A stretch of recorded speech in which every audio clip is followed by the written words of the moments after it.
Hello and welcome. The screaming never stops. Somewhere in the infinite darkness, between all known planes of existence, a wound in reality bleeds chaos itself, and every soul that falls into its depths adds their voice to an eternal chorus of madness.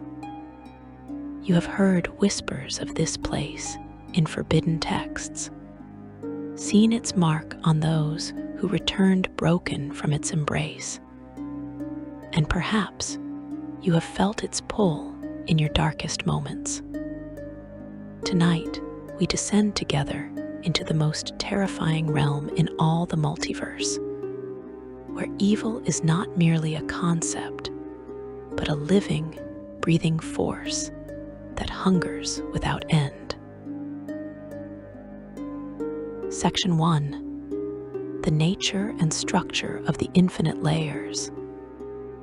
The abyss defies everything mortals understand about existence. It is not simply a place of punishment like the 9 hells, nor a realm of elemental fury like the elemental chaos. The abyss is corruption incarnate, a plane where the very laws of reality bend and break under the weight of infinite malevolence. When scholars speak of the lower planes, they speak with clinical detachment about alignments and cosmological structures. But you need to understand something more fundamental. The abyss is hungry. It consumes souls, warps matter, and spreads like a cancer through the planar fabric. Every layer is a stomach digesting reality itself, turning order into madness and life into suffering. In the great cosmology of Dungeons and Dragons, the planes arrange themselves according to fundamental forces. The upper planes shine with virtue. The elemental planes rage with primal energy, and the lower planes fester with wickedness. Among these lower planes, the abyss stands as the deepest, darkest pit, while the 9 hells organize evil into hierarchies and contracts. The abyss embodies evil at its most primal and destructive. This is chaotic evil in its purest expression, where cruelty needs no purpose and destruction requires no justification. The plane itself seems to revel in suffering, as if the very landscape takes pleasure in the torment of those who traverse it. The origins of the abyss stretch back to the earliest moments of the multiverse, lost in ages before the gods established their divine order. Planar scholars have proposed multiple theories about how this realm came to be. Some ancient texts claim that the abyss formed spontaneously from the raw chaos of creation, a cosmic accident where too much darkness concentrated in one place and began feeding upon itself. Other researchers propose that the abyss was created deliberately, perhaps as a prison for entities too dangerous to exist anywhere else, or as a dumping ground for the refuse of creation.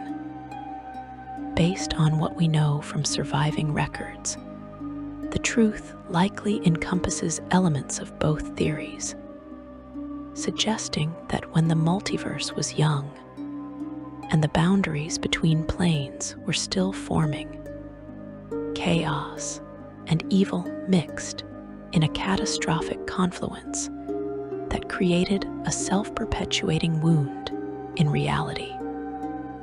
One prominent theory among planar scholars involves the Obirith, ancient beings that predated the demons as we know them today. According to documented accounts, these entities came from outside the known multiverse, or perhaps from a time before the current cosmic order. The Obirith ruled the abyss in eons past, and their influence shaped the plane into the nightmare realm it remains today. When you look upon the most twisted and incomprehensible layers of the abyss, this could imply you are seeing reality filtered through minds so alien that they make modern demons seem almost comprehensible by comparison. The Obirith eventually fell from power, overthrown by the Tanar'ri demons they helped create. But their legacy endures in the plane's fundamental nature. The most notable of these ancient beings was Graz'zt, who held the title of Prince of Demons before being overthrown and cast into the deepest reaches of the abyss. The relationship between the abyss and chaos itself requires careful examination. Chaos in the D&D multiverse is not merely randomness or disorder. It represents a fundamental force that opposes the structured patterns of law and civilization. The abyss embodies chaos in its most destructive form, where randomness becomes an engine of suffering and unpredictability, serves only to maximize horror. A lawful evil realm like the Nine Hells can be navigated if you understand its rules. The abyss has no such consistency. A layer that appears one way today might transform completely tomorrow. Gravity might reverse without warning. The air itself might suddenly develop predatory qualities and begin attacking those who breathe it. This chaotic nature extends to the very structure of the plane. Unlike the organized hierarchy of the Nine Hells, with its 9 distinct layers, or the elemental planes with their definable regions, the abyss consists of an infinite number of layers, each one a unique hell unto itself. Scholars have documented over 600 layers, but they all acknowledge that countless more remain undiscovered. The number of layers is not merely large, it is actually infinite, a concept that breaks the mortal mind. You could spend eternity cataloging the layers of the abyss and never come close to finishing, because the task itself is impossible by definition. Some researchers have theorized that new layers may even spawn spontaneously, though this remains difficult to verify. Each layer of the abyss functions as a pocket dimension, a complete realm with its own landscape, atmosphere, and rules. Some layers span distances equivalent to continents or entire worlds. Others exist as relatively confined spaces, though confined is a relative term when discussing dimensions of pure suffering. The layers are not stacked like floors in a building. They exist in a non-Euclidean relationship to each other, connected by portals, rifts, and pathways that defy conventional geometry. You might walk through a cave on one layer and emerge from a volcano on another. You might climb a mountain and find yourself descending into an ocean on a completely different layer. The geography of the abyss makes no sense because sense itself is an imposition of order upon chaos, and the abyss rejects such limitations. Travel between layers occurs through various means, though none are reliable in the way mortals understand reliability. Naturally occurring portals dot the landscape of many layers, appearing as tiers in reality, glowing doorways, or sometimes as objects or creatures that serve as living gateways. These portals are capricious and dangerous. A portal might lead to the same destination consistently for years, then suddenly redirect travelers to a completely different layer with no warning. Some portals only open under specific conditions, perhaps requiring a sacrifice of blood, or activating only when someone speaks a particular phrase in the dark speech, or responding to the presence of certain emotions like rage or despair. The river Styx, that infamous waterway of memory loss and damnation, flows through several layers of the abyss, creating a network of liquid pathways between dimensions. The Styx is one of the few constants in the lower planes, flowing through the 9 hells, the abyss, and other realms of wickedness. Those who travel its waters in properly warded vessels can navigate between layers, though the price is steep. The Styx is not merely water. It is concentrated oblivion, a substance that erodes memory and identity. Drinking from it, or even touching it without protection, can strip away your memories, reducing you to a mindless husk. The river itself seems to possess a malign intelligence, deliberately trying to capsize boats and drag travelers into its depths. The layers themselves possess a kind of awareness, though not consciousness in any sense mortals would recognize. A layer responds to the presence of visitors, sometimes subtly and sometimes overtly. The environment might shift to create new dangers, specifically tailored to exploit the fears or weaknesses of those who tread its surface. Paths might appear that lead exactly where you do not want to go. Resources might vanish just when you need them most. This reactive quality makes survival in the abyss exponentially more difficult than in other hostile environments. You are not simply fighting against a dangerous ecosystem. You are fighting against a malevolent dimension that actively seeks your destruction.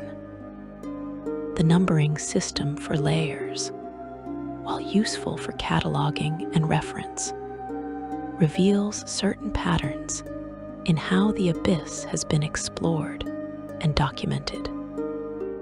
The lower numbered layers tend to be more accessible, either because they connect more readily to other planes, or because they have been visited more frequently by planar travelers. As the numbers increase, the layers become progressively more obscure and dangerous, though this is not an absolute rule. Some high-numbered layers have been explored extensively, while certain low-numbered layers remain shrouded in mystery because no one who has entered them has ever returned to tell their tale. The concept of a demon lord as guardian and ruler of a lair represents one of the abyss's defining features. These are not merely powerful demons. They are beings who have transcended the normal hierarchy of demonic power to become something approaching godhood. Many demon lords possess power that rivals true deities, commanding armies that number in the millions and wielding magic that can reshape entire layers of reality. They are immortal in the truest sense, unable to be permanently destroyed except through the most extreme methods. Even when a demon lord falls in battle, they typically reform in their home lair after a period of time, clawing their way back from oblivion to reclaim their throne. Each demon lord who controls a lair shapes it according to their nature and obsessions. The lair becomes an extension of the demon lord's will, a physical manifestation of their personality and desires.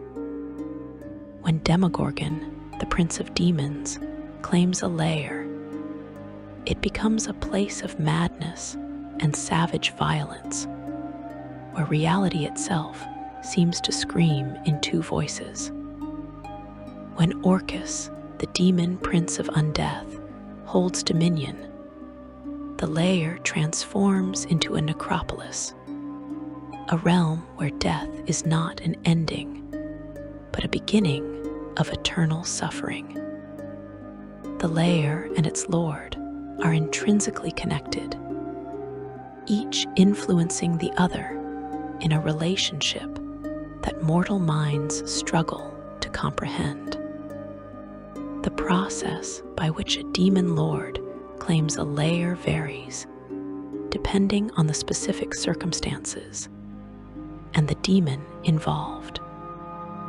Some lairs have never been claimed, remaining wild and chaotic even by abyssal standards. These unclaimed lairs might be too hostile even for demon lords. Or perhaps they simply have not attracted the attention of any being powerful enough to dominate them.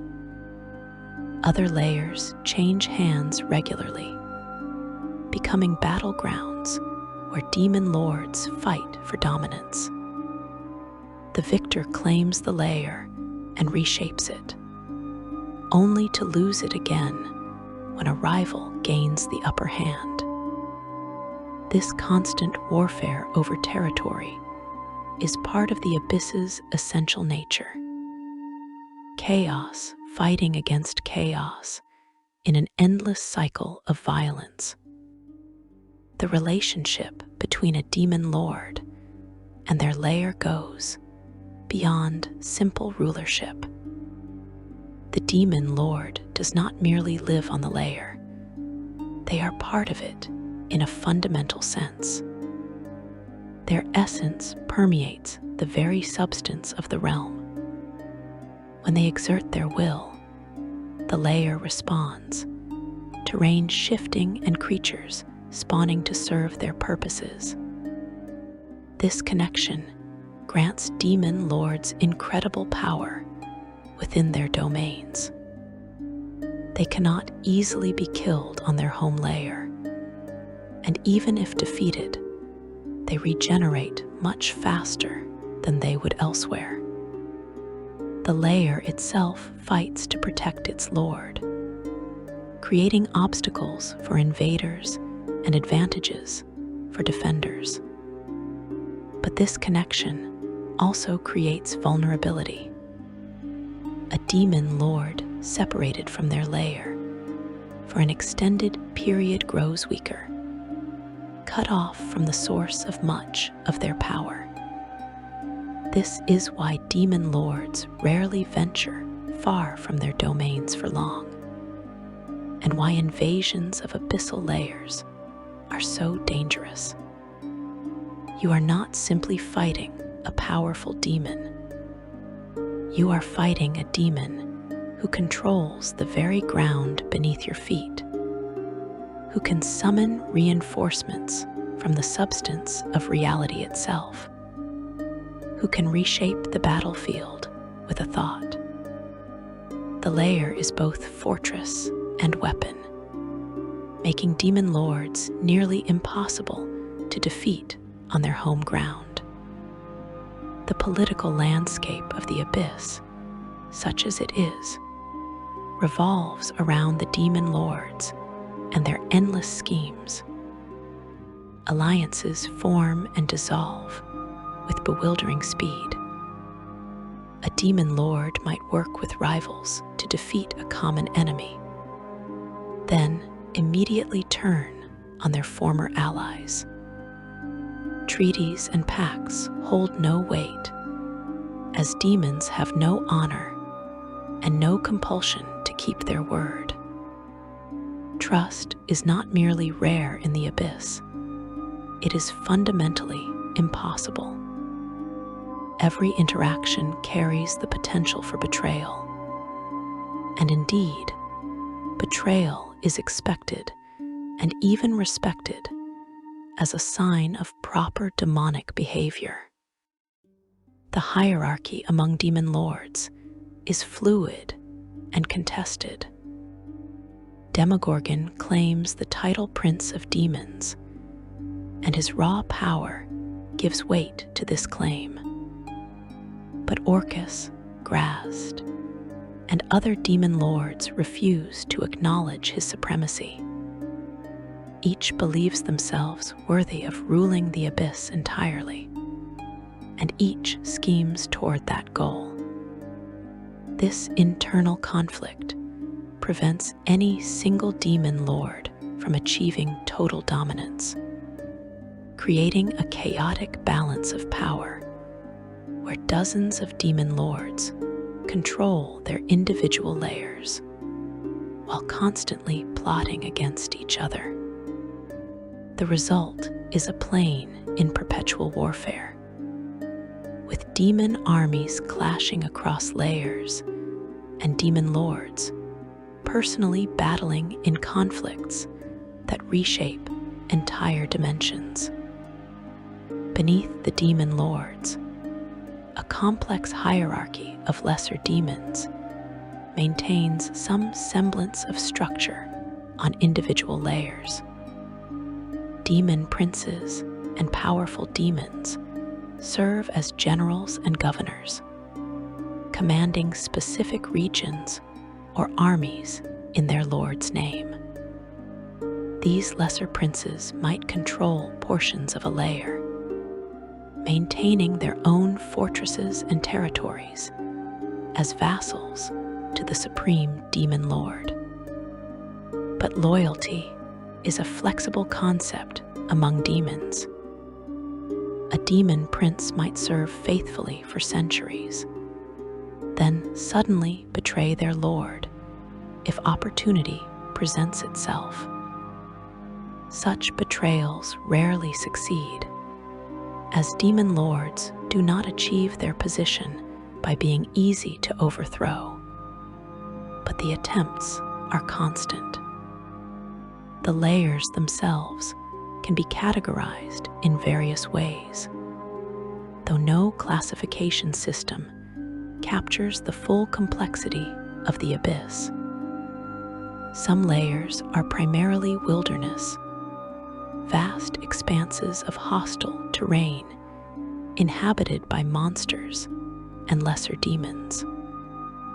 Others contain cities or fortresses, centers of demonic civilization where laws, however brutal, create some degree of order. Certain layers exist as prisons, designed to contain specific entities or types of beings. A few layers serve as battlefields for the blood war, the eternal conflict between demons and devils. And some layers defy categorization entirely, realms so bizarre and alien that describing them requires inventing new vocabulary. The most well-documented layers tend to be those ruled by the most powerful and influential demon lords. These layers have been visited by mortal adventurers, planar scholars, and emissaries from other planes. Reports exist describing their geography, inhabitants, and hazards. But even for these relatively known layers, information remains incomplete and often contradictory. The abyss changes, and what was true 100 years ago might be completely false today. A mountain that once marked the entrance to a demon lord's palace might have vanished entirely, replaced by an ocean of acid.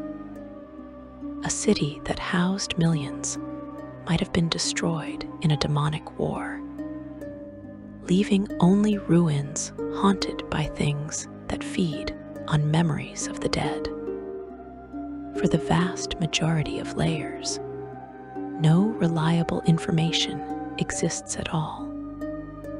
These unexplored or poorly documented layers remain mysteries, known only by number if they are known at all. Based on the fragmentary accounts that do exist, some might be less horrifying than others by abyssal standards. Others might be so terrible that even demon lords avoid them. The only way to learn about these layers is to visit them personally, and such expeditions rarely end well. Those who enter unknown layers face dangers they cannot anticipate and horrors they cannot prepare for.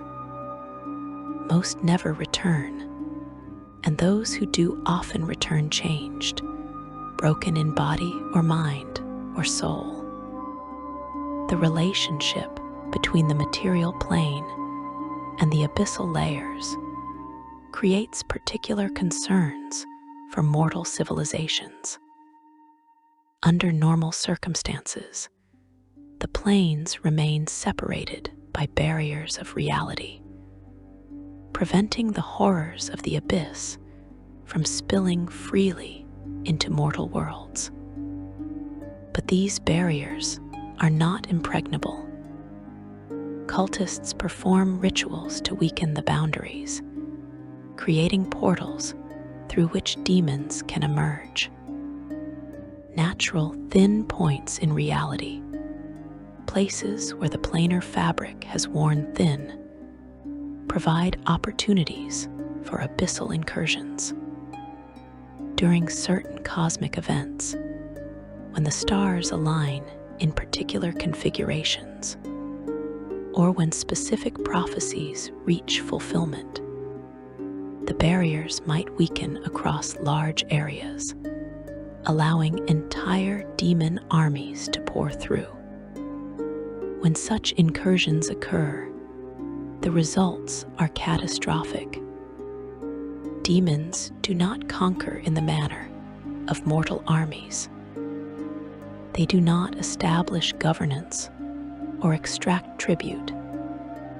They simply destroy, spreading across the land like a plague of locusts, killing everything they encounter and corrupting the land itself.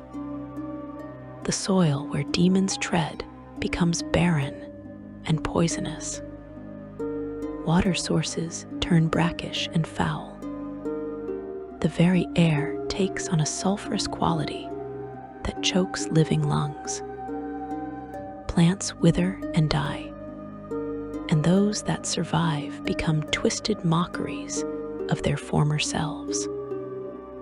This corruption can last for generations after the demons are banished, leaving permanent scars on the material plane.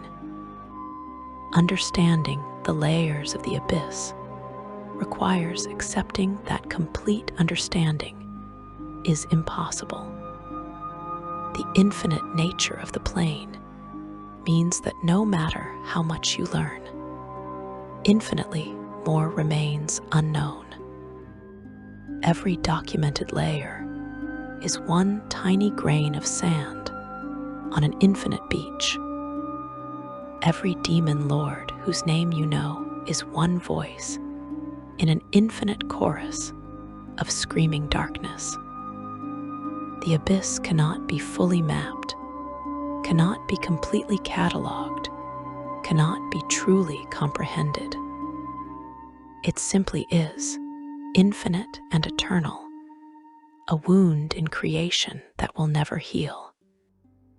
Yet mortals continue to study the abyss, continue to explore its layers, continue to fight against its influence. They do this not because they believe they can defeat the abyss entirely, but because they must. The alternative is to surrender, to allow the chaos and evil of the abyss to spread unchecked. Every demon lord who is defeated, even temporarily, represents a victory for order over chaos. Every layer that is explored and documented adds to the collective knowledge that might one day save lives. Every successful defense against an abyssal incursion protects innocent souls from unspeakable horrors. The guardians of these layers, the demon lords who shape and rule them, are the focus of our exploration. In the sections that follow, we will journey through the documented layers, meeting the terrible beings who claim dominion over pieces of infinity. We will walk through realms of madness and death, undeath and slime, rage and hunger. We will learn the names of power, the titles that demons whisper with fear, and mortals speak only in the most desperate circumstances. We will descend into the abyss layer by layer, guardian by guardian, until you understand the true scope of the threat that lurks in the darkest corner of the multiverse. Section 2. The upper layers and their dark guardians. Layer 1, known throughout the planes as the plane of infinite portals, or Pazunia, serves as the primary gateway into the abyss for travelers from other dimensions. When you first step onto this layer, you immediately understand why it earned its name. Portals perforate the landscape like wounds that refuse to heal, appearing as shimmering tears in reality, yawning chasms, obsidian archways, and stranger forms that defy description. Some portals remain stable for centuries, becoming known landmarks that travelers use for navigation. Others last mere moments, opening and closing according to patterns no mortal has successfully predicted. The terrain of Layer 1 varies so dramatically that some scholars believe it might actually consist of multiple sublayers or pocket dimensions rather than one cohesive realm. In certain regions, rust-red deserts stretch to horizons that shimmer with heat mirages that sometimes transform into actual portals. The sand itself cuts like glass, and winds carry the screams of those who died here over countless millennia. In other areas, tar pits bubble with cold black flames that burn without heat, freezing whatever they touch into brittle statues of ice and shadow. Mountains of bone rise in various locations, accumulations of remains from endless battles, some bones ancient beyond measurement, and others still fresh enough to retain traces of meat. Forests of iron trees cover portions of Layer 1, their metal branches creaking in winds that blow from nowhere.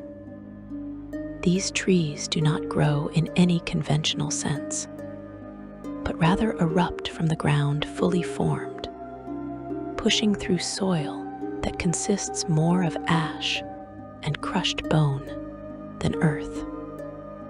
The iron bark conducts sound in strange ways, carrying whispers across vast distances and amplifying screams until they become physically painful.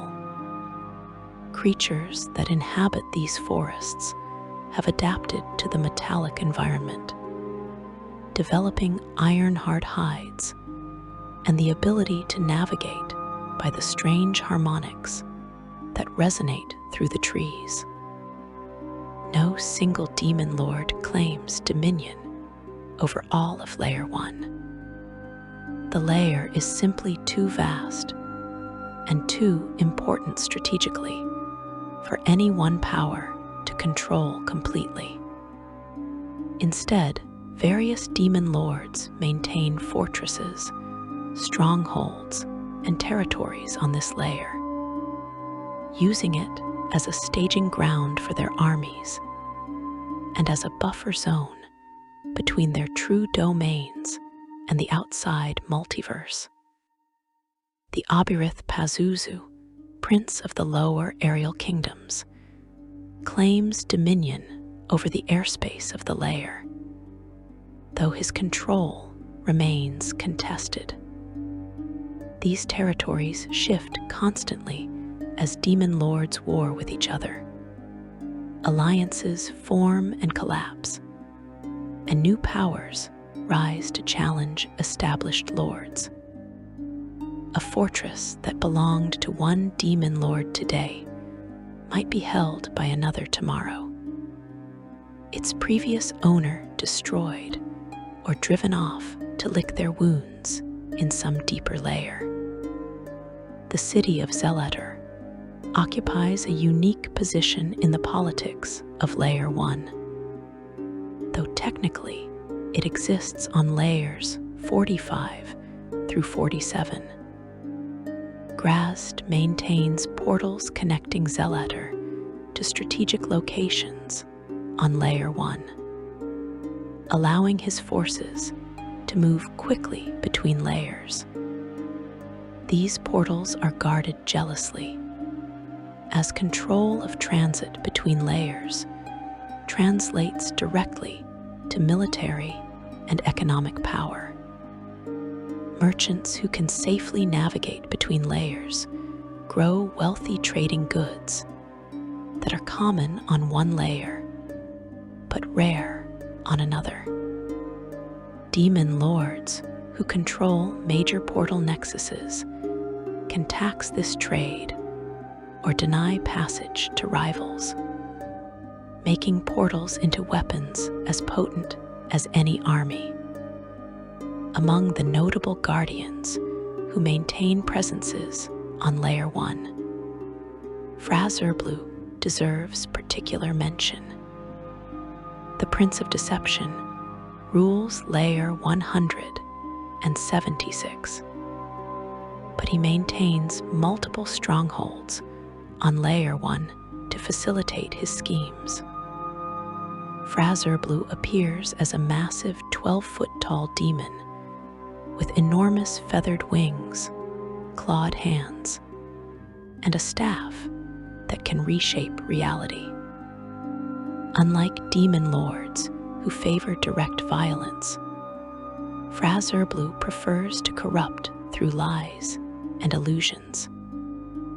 He is a master manipulator who can impersonate anyone, create illusions indistinguishable from reality, and speak lies so convincing that even truth-sensing magic fails to detect his deceptions. His fortresses on Layer 1 serve as lairs from which he launches elaborate plots against other demon lords and the material plane alike.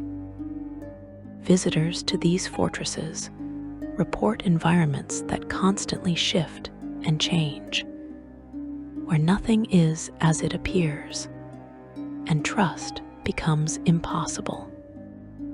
Graz'zt delights in capturing planar travelers and subjecting them to psychological torments, trapping them in illusory scenarios that might last centuries from the victim's perspective, while only days pass in the outside world.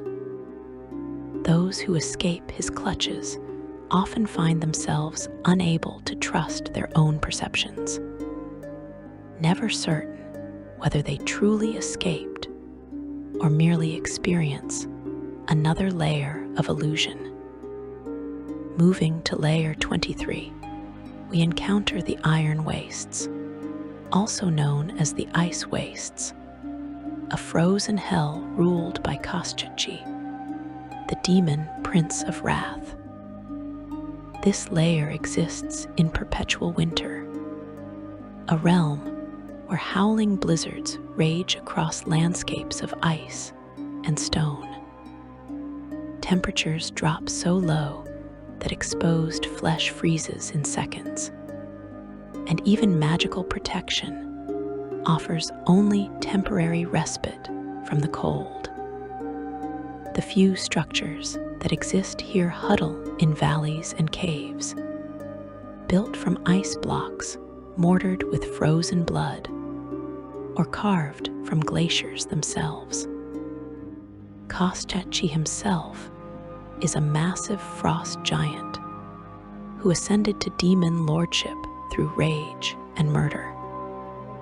Standing over 20 feet tall, with blue-white skin covered in scars, he wields an enormous warhammer called Soul Crusher that can pulverize mountains and send souls screaming into oblivion.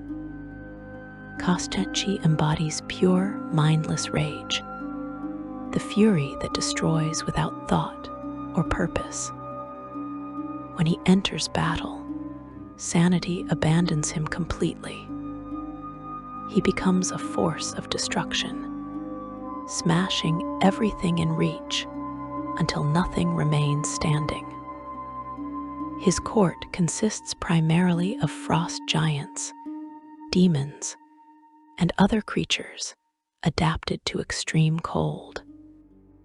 Graz'zt despises beauty, civilization, and anything that suggests refinement or culture. His lair reflects this hatred, containing no art, no music, and no architecture beyond the most basic shelters. Even his palace, if the term applies to his dwelling, is merely a cave system hollowed from a glacier, decorated only with the frozen corpses of those who displeased him. These corpses remain perfectly preserved in the ice, expressions of terror locked on their faces for eternity. The Iron Wastes attract few visitors beyond those forced to come here. The environment alone kills most mortal travelers within hours, and those who survive the cold must face the numerous predators that hunt these frozen plains. Winter wolves the size of horses prowl in packs, their breath freezing blood in veins. Remores tunnel through ice and stone, their bodies generating heat that melts paths through glaciers. And always there are demons, servants of Graz'zt, who patrol the wastes, seeking intruders to capture and deliver to their lords tender mercies. The layer also contains numerous portals leading to various other planes and abyssal layers, making it strategically valuable despite its hostile environment. Descending now to layers 45, 46, and 47, we enter Graz'zt, the triple realm of Graz'zt, the Dark Prince. These 3 layers, also known as the Triple Realm, represent the most civilized domain in the entire abyss. Though civilization here means something very different than it does on the material plane. Graz'zt contains actual cities with laws, commerce, governance, and culture. But all of it serves Graz'zt's desires and reflects his particular brand of evil. Graz'zt himself is unique among demon lords in appearance and demeanor. He stands nearly 9 feet tall, with obsidian skin that gleams like polished stone. His features are noble and aristocratic, almost handsome despite his obvious demonic nature. He dresses in fine clothing that would not seem out of place in a mortal king's court, and he speaks with eloquence and charm. But this civilized veneer conceals a being of infinite cruelty and depravity. Graz'zt delights in corruption, preferring to turn good beings to evil rather than simply destroying them. He seduces, manipulates, and deceives, collecting souls through bargains and pacts rather than outright violence. The 3 layers of Graz'zt each possess distinct characteristics. Layer 45, called Rawend, appears as a windswept steppe with a continual gray sky and dense forests. Layer 46, known as Shadowski, has a luminous ground that projects shadows upward into the sky, creating an eerie, inverted environment. Layer 47, called Graz'zt, can only be accessed from the previous 2 layers and receives light from a blue sun, with flames that burn purple and cold rather than red and hot. All 3 layers are connected by the River of Salt, which flows between them, creating both a trade route and a natural boundary. The cities of Graz'zt reflect their master's sophistication. Zelator, the capital that exists simultaneously on all 3 layers, rivals any great city of the material plane in size and grandeur. Towers of dark stone rise hundreds of feet, connected by bridges that span impossible distances. Markets fill with merchants selling everything from mundane goods to artifacts of terrible power. Libraries contain knowledge lost to other planes, though accessing this knowledge always requires payment of some kind. Theater stage plays that drive audiences to madness. Galleries display art that corrupts the soul of anyone who views it too long. But beneath the veneer of civilization lurks horror beyond comprehension. The slaves who maintain Graz'zt's infrastructure number in the millions, souls bound to eternal servitude through magical contracts. Public executions serve as entertainment, with methods of death designed to maximize suffering and spectacle. The laws that govern the cities exist only to amuse Graz'zt, enforced arbitrarily and changed on whim. A citizen who breaks no law might find themselves executed for displeasing a noble, while actual criminals walk free if they have sufficient wealth or connections. Graz'zt maintains his palace, the Argent Palace, at the heart of Zeletter. This structure consists of 66 ivory towers and 100 cold, mirrored halls that defy architectural logic, with rooms that exist in impossible spatial relationships and corridors that lead to different destinations depending on who walks them.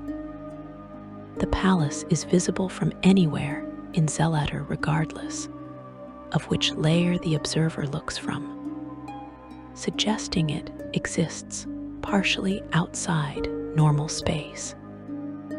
The Dark Prince holds court here, entertaining visitors from across the plains. His parties last for weeks, featuring delights and depravities that would shock even hardened adventurers. Those who attend often find themselves making bargains they do not remember, signing contracts in blood during moments of drunken excess, agreeing to terms they would never accept in clearer circumstances. The second and third layers of Azagrat extend Graz'zt's domain beyond the capital.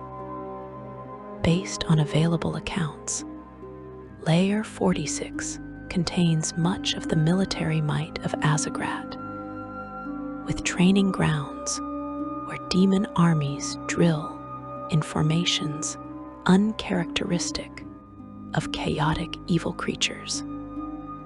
Graz'zt recognizes that organized warfare produces better results than simple chaos. So he imposes discipline on his forces through a combination of training and magical compulsion. Layer 47 holds territories devoted to Graz'zt's personal interests, including laboratories and treasure vaults, places where he conducts experiments in magic, planar manipulation, and soul corruption. Layer 66 brings us to the Demonweb pits, the infamous domain of Lult, the demon queen of spiders. This layer exists as an infinite web stretching through a lightless void. Strands thick as trees connecting platforms that range from small islands to landmasses the size of continents. The web itself is alive in some sense, responding to Lult's will and to the presence of those who traverse it. Strands might suddenly snap, dropping travelers into the void below. New connections might form, creating shortcuts or leading unwary travelers into traps. Lult herself appears in multiple forms, most commonly as a massive spider with the upper torso of a dark elf woman. She stands as tall as a house, her spider body covered in chitinous armor harder than steel. 8 legs ending in razor-sharp points allow her to traverse her web with impossible speed and grace. Her dark elf upper body retains terrible beauty, features that once made her a goddess among the drow before her transformation.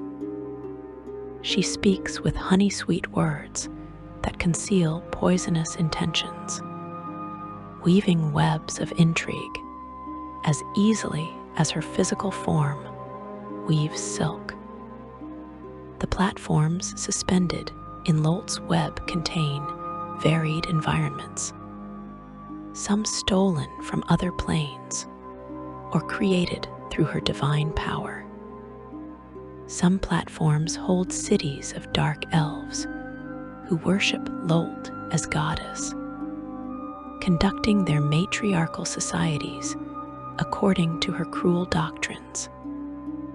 Other platforms contain forests, deserts, mountains, or stranger environments, each one populated with creatures that serve the Spider Queen. Giant spiders, the size of elephants, hunt prey across these platforms. Driders, cursed beings that are half drow and half spider, patrol the web-seeking intruders. And always present are the Yachlal, Lolt's handmaidens, shape-shifting demons who can appear as beautiful drow women or reveal their true forms as amorphous masses of melting flesh. At the heart of the Demonweb pits rises Lolt's palace, a giant iron stronghold stylized in the shape of a spider. This fortress crawls across the web strands of the plane, suggesting it possesses some form of mobility, or perhaps exists in multiple locations simultaneously. Inside, Lolt conducts her endless schemes. She plots against other demon lords, manipulates drow societies across the material plane, and weaves intrigues that span centuries. Visitors to her palace must navigate not just physical dangers, but social ones, as Lolt takes personal interest in anyone bold or foolish enough to enter her domain.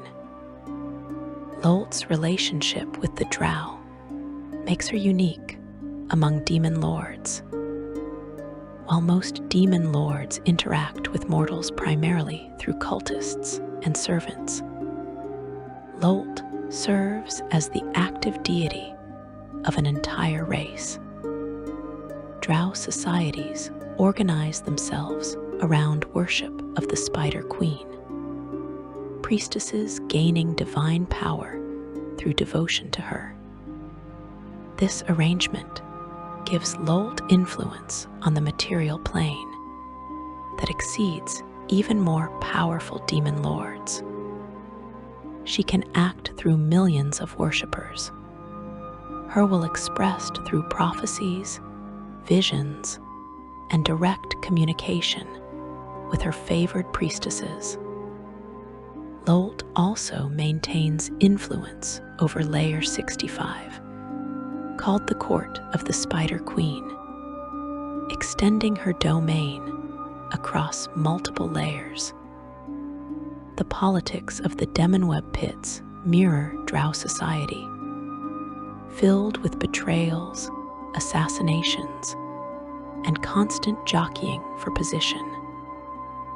Lolt encourages this behavior, believing that conflict makes her servants stronger. Those who rise to positions of power in her court do so by eliminating rivals and proving their ruthless dedication to her service. Mercy is weakness. Compassion is failure. Only the strong and cruel deserve to survive, and even they exist only at Lolt's sufferance. She has destroyed powerful priestesses for minor slights and elevated nobodies to positions of authority when it amused her to do so. Descending now to Layer 88, the Gaping Maw. we enter the primary domain of Demogorgon, whom many call the Prince of Demons. This layer consists of a vast continent covered in jungle, surrounded by an endless ocean and brine flats. The terrain shifts between dense primeval jungle in the interior regions and coastal areas of salt flats and rocky beaches where the ocean meets land. The jungle portion, known as the Screaming Jungle, lives up to its name with constant howls, shrieks, and roars echoing through the canopy. Demogorgon embodies madness and destruction in their purest forms. He stands 18 feet tall with a reptilian lower body, powerful arms ending in tentacles, and two heads that constantly war with each other. The left head, named Amul, represents cunning and calculated cruelty, capable of formulating careful plans and speaking with silver-tongued persuasion. The right head, named Heathraediah, embodies savage bestial rage and violent impulses. The two heads argue, fight, and occasionally try to kill each other despite sharing the same body. This internal conflict makes Demogorgon uniquely dangerous and unpredictable. He might negotiate rationally one moment, then fly into murderous rage the next, as one head gains temporary dominance over the other. His palace, Abyssum, rises from the ocean waters, a structure consisting of two serpentine towers topped with skull-shaped minarets. The bulk of the palace extends deep underwater into dark caverns that connect to the deepest trenches of the ocean. These underwater sections link to layer 89 below, the Graz'zt, creating a direct connection between Demogorgon's realm and the domain of the Obyrith Dagon. The palace itself seems to pulse with malevolent life, its walls covered in designs that hurt to perceive and cause madness in those who study them too long. The Screaming Jungle teems with life, all of it hostile and dangerous. Troglodytes, lizard folk, and Yuan-ti build primitive civilizations in clearings and caves. Dinosaurs and dire apes hunt through the undergrowth. Barlguras swing through the canopy, and Hezru lurk in the swamps. All of these creatures exist in a state of constant warfare, killing and being killed in cycles of violence that never end. This endless slaughter pleases Demogorgon, who views it as the natural order of existence. The ocean portion of the gaping maw contains its own horrors. Aboleths drift in the depths, their psychic emanations turning the water itself into a medium of madness. Ixixachital, two-headed demon rays that serve Demogorgon directly, patrol the shallows and hunt any creature foolish enough to enter the water. Krakens the size of islands rise from the deepest trenches occasionally, attacking anything they encounter before sinking back into the abyss. The deepest parts of this ocean connect directly to the shadows of below, allowing passage between layers and creating an uneasy relationship between two powerful beings. Those who gaze upon Demogorgon too long find their sanity fragmenting.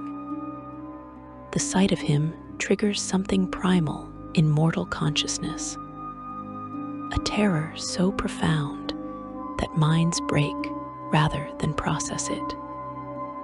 Victims of his gaze develop split consciousness, their minds fracturing as they internalize the duality they witnessed.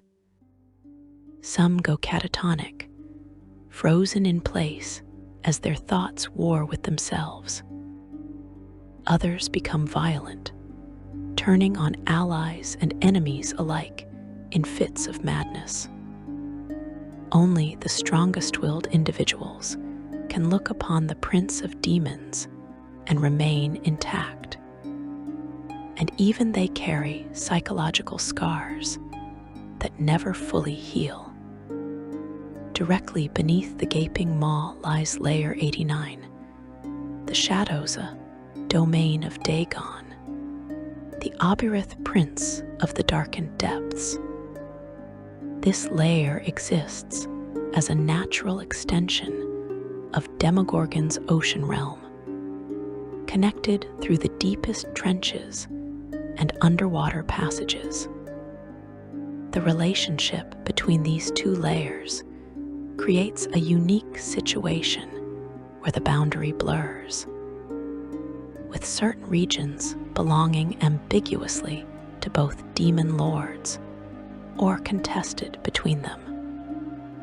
This connection ensures that while Dagon and Demogorgon are not allies, they maintain an uneasy coexistence, each aware that warfare between them would be catastrophic given their shared borders.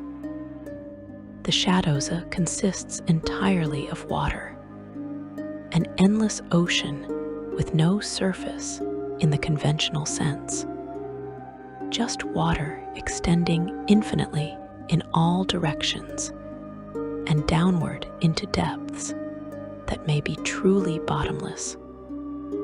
The water exists in perpetual darkness, with no light source anywhere except for occasional bioluminescent creatures, and the eerie glow from Dagon's amorphous, slimy palace. The palace itself is inhabited by giant sea worms and luminescent gliding creatures that serve as the prince's court.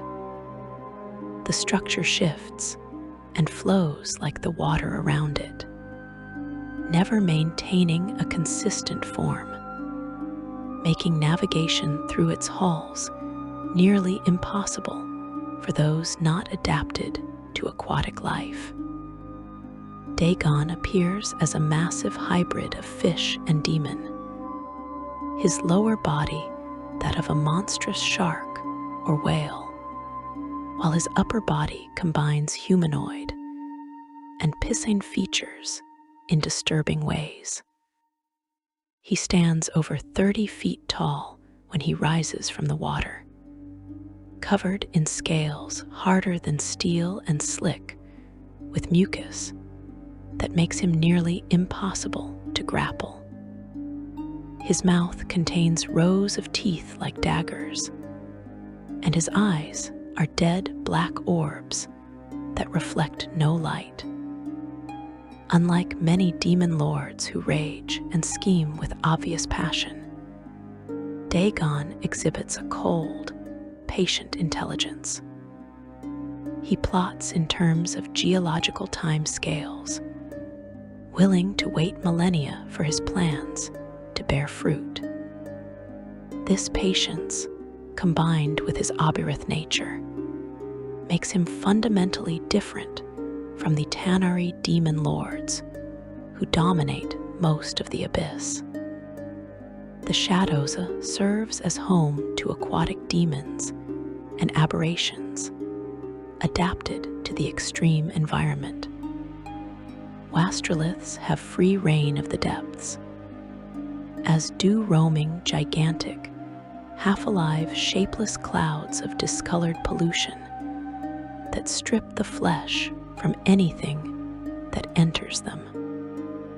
demon sharks patrol the waters, some as large as ships.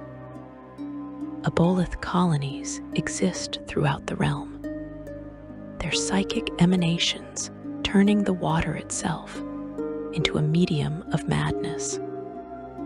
Qodue tribes build cities from coral and bone on formations that rise from the deepest trenches, and everywhere swim the spawn of Dagon himself, his offspring and creations, each one a unique horror birthed from his boundless capacity for generating aquatic nightmares.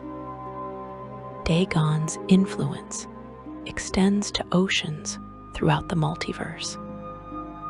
Based on accounts from his cultists and those who have studied his power, he can perceive through any large body of water, seeing and hearing events that occur near coastlines and in deep ocean trenches. He uses this awareness to corrupt sailors, sink ships, and spread his worship among coastal civilizations. Cults of Dagon exist on countless material plane worlds, worshipping him as a god of the ocean's depths. These cultists conduct sacrifices, sink offerings into the sea, and work to weaken the barriers between planes, hoping to summon their master to drown the surface world beneath waves from the Shadow'zt. The connection between the Shadow'zt and the gaping maw creates strategic complications for both demon lords. Neither can fully control the boundary between their domains, and both maintain forces near this intersection. Demogorgons Ixixachital occasionally venture too deep and find themselves in Dagon's realm, while Dagon's servants sometimes ascend into the trenches of the gaping maw. These incursions rarely escalate into full warfare, as both demon lords recognize that their proximity makes peace more valuable than conflict. But tensions remain constant, and skirmishes occur regularly in the liminal spaces where one layer bleeds into the other. These upper layers, from the plane of infinite portals down through the Shadow'zt, represent the most accessible and documented regions of the abyss. The guardians who rule them stand among the most powerful beings in the multiverse, each one capable of challenging gods and reshaping reality within their domains. Yet even these mighty demon lords are but a fraction of the forces that dwell in the deeper layers, where older, stranger, more terrible entities await those foolish enough to continue the descent into darkness. Section 3. The Middle Depths and Their Terrible Lords. As we descend past the first 100 layers, the abyss transforms in character. The upper layers, while horrifying beyond mortal comprehension, still maintain some connection to concepts that mortal minds can grasp. Cities exist. Armies march in formations. Demon lords conduct politics that, while infinitely more treacherous, mirror mortal court intrigue in basic structure. But in the middle depths, these familiar patterns begin to dissolve. The layers become stranger, more alien, shaped by guardians, whose obsessions diverge further from anything resembling mortal understanding. Layer 113 called Thanatos, stands as perhaps the most infamous realm in the middle depths.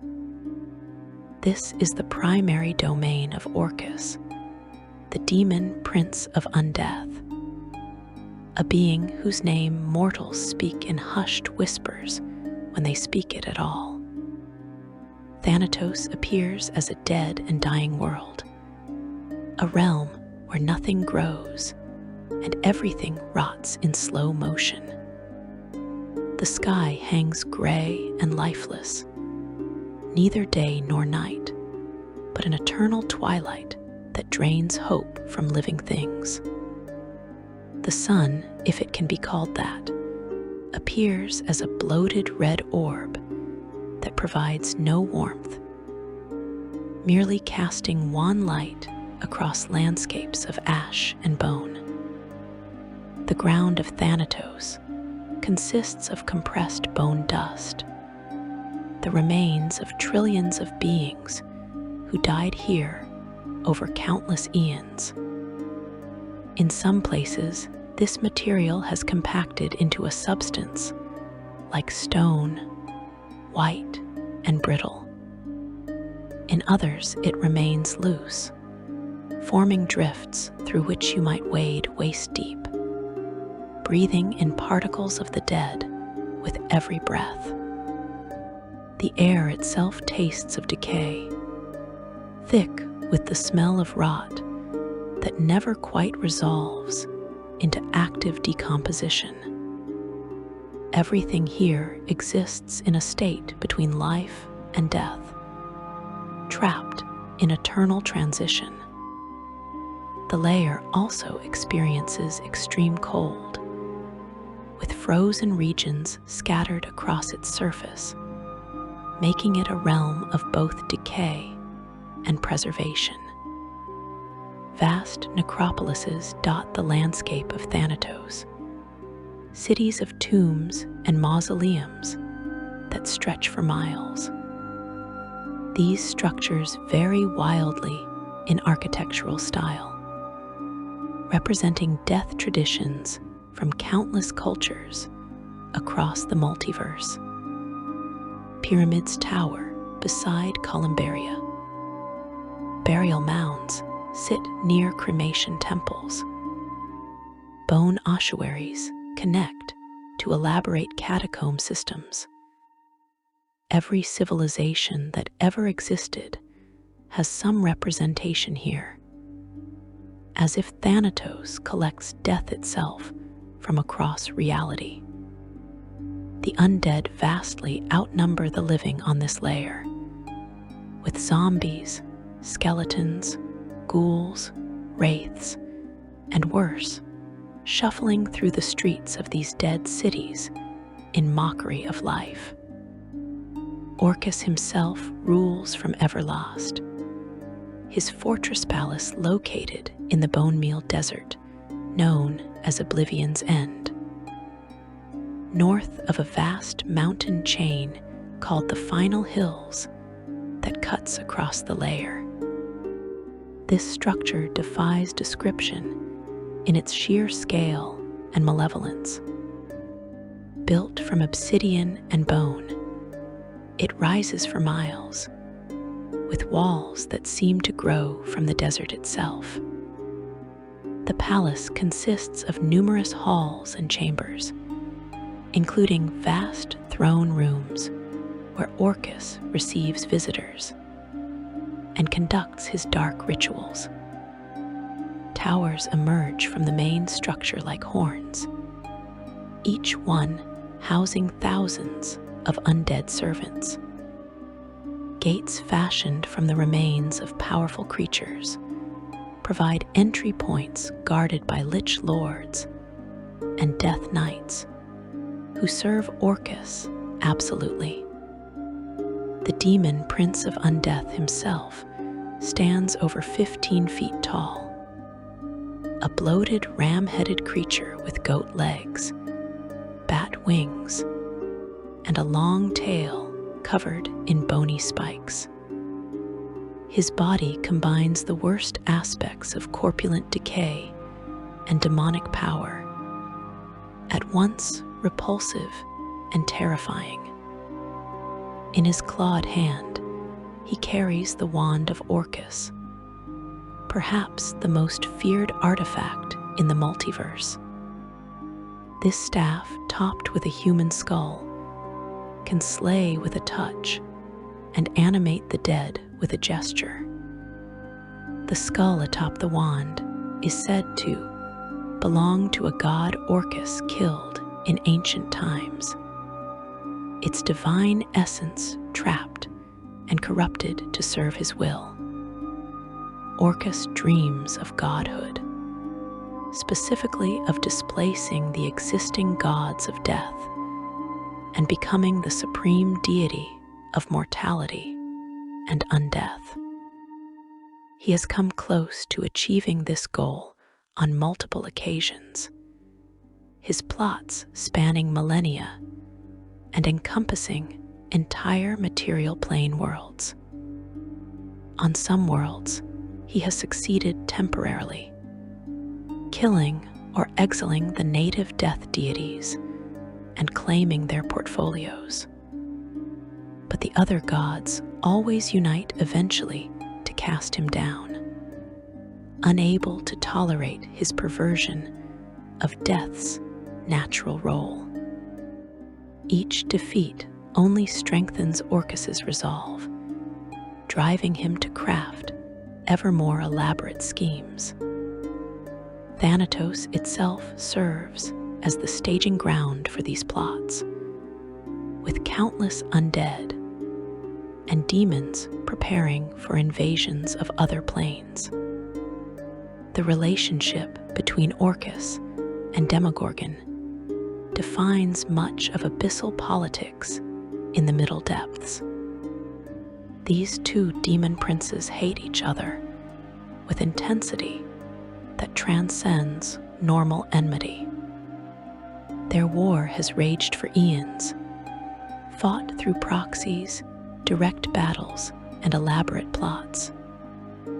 They have killed each other dozens of times, each death temporary as they reform in their home layers to continue the conflict.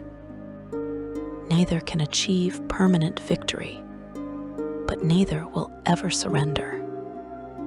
This eternal struggle creates a balance of power that prevents either from dominating the abyss entirely, though the collateral damage to other layers and beings caught between them is incalculable. Moving deeper to layer 142, we encounter Lifebane, a realm of poisonous beauty ruled by Chemosh, technically a god of the undead rather than a demon lord in the traditional sense, though he maintains dominion over this abyssal layer. Lifebane appears initially as a paradise, with crystalline forests, rivers of liquid light, and mountains carved from gemstones that glitter in rainbow hues. But this beauty is a lie, a trap for the unwary. Every stream carries poison. Every plant drips venom. The very air contains toxins that work slowly, killing over days rather than minutes, giving victims time to explore deeper before they realize they are dying. Chemosh himself takes the form of a skeletal figure, draped in robes woven from shadows and cobwebs. Unlike Orcus, who revels in undeath's power, Chemosh embodies death as an ending, as oblivion and cessation.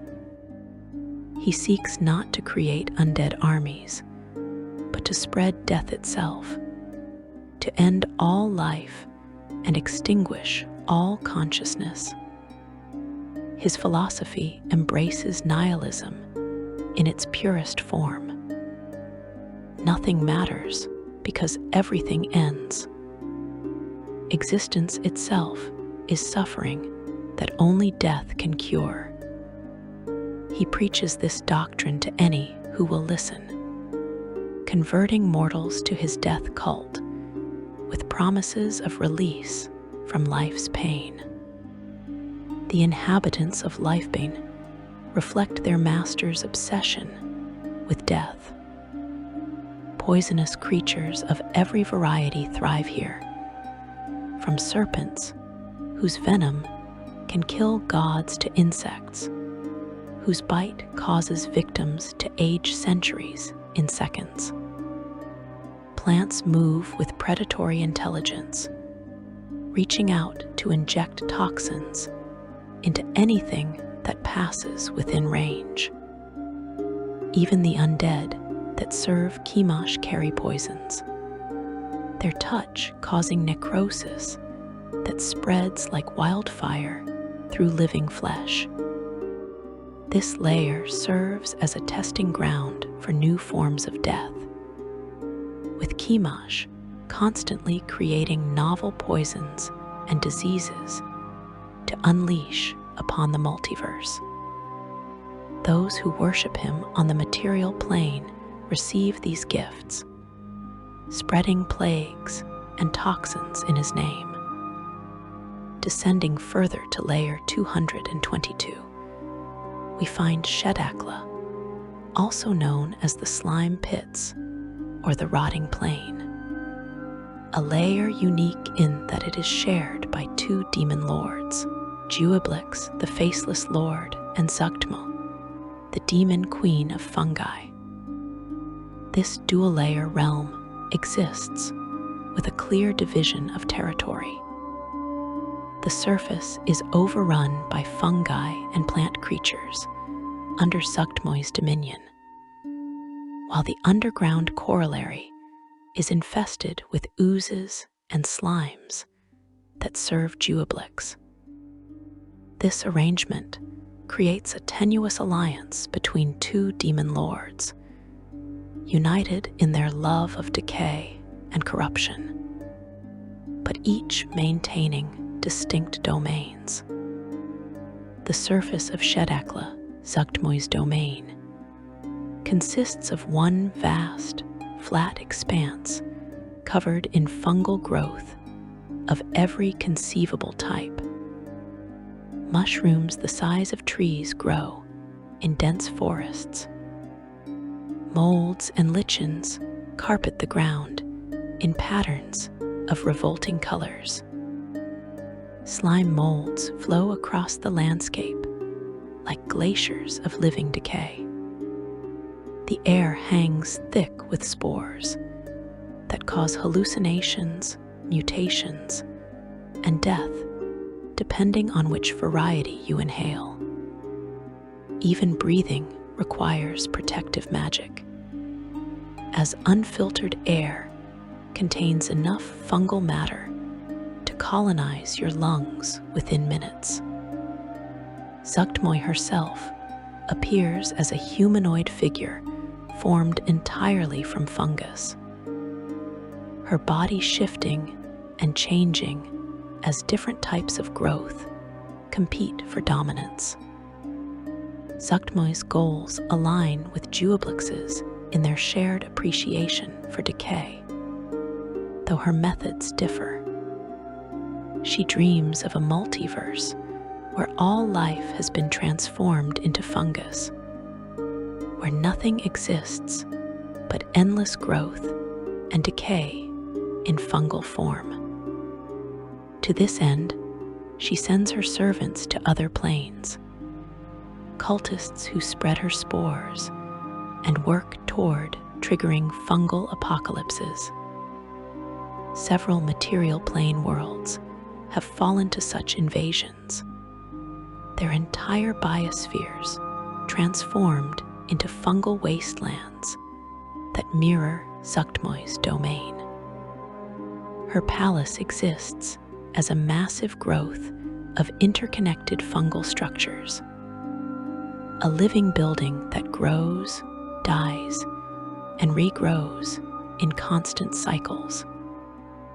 Rooms shift as parts of the structure decay, and new growth fills the space. Zuggtmoy sits at the center of this growth, on a throne of giant puffballs, receiving visitors who brave the spore-choked atmosphere and hazardous terrain. Beneath the surface lies Juoblix's realm, a network of caverns and tunnels filled with caustic ooze, slime, and living acid. No solid ground exists here in any conventional sense, merely islands of semi-solid matter floating in seas of corrosive fluid. The atmosphere hangs thick with toxic vapors that burn lungs and corrode metal. Visibility drops to mere feet as acidic fog drifts through the tunnels, occasionally coalescing into semi-sentient clouds that actively hunt living prey. Juoblix himself is perhaps the most alien of all demon lords, a being that challenges the very definition of life and consciousness.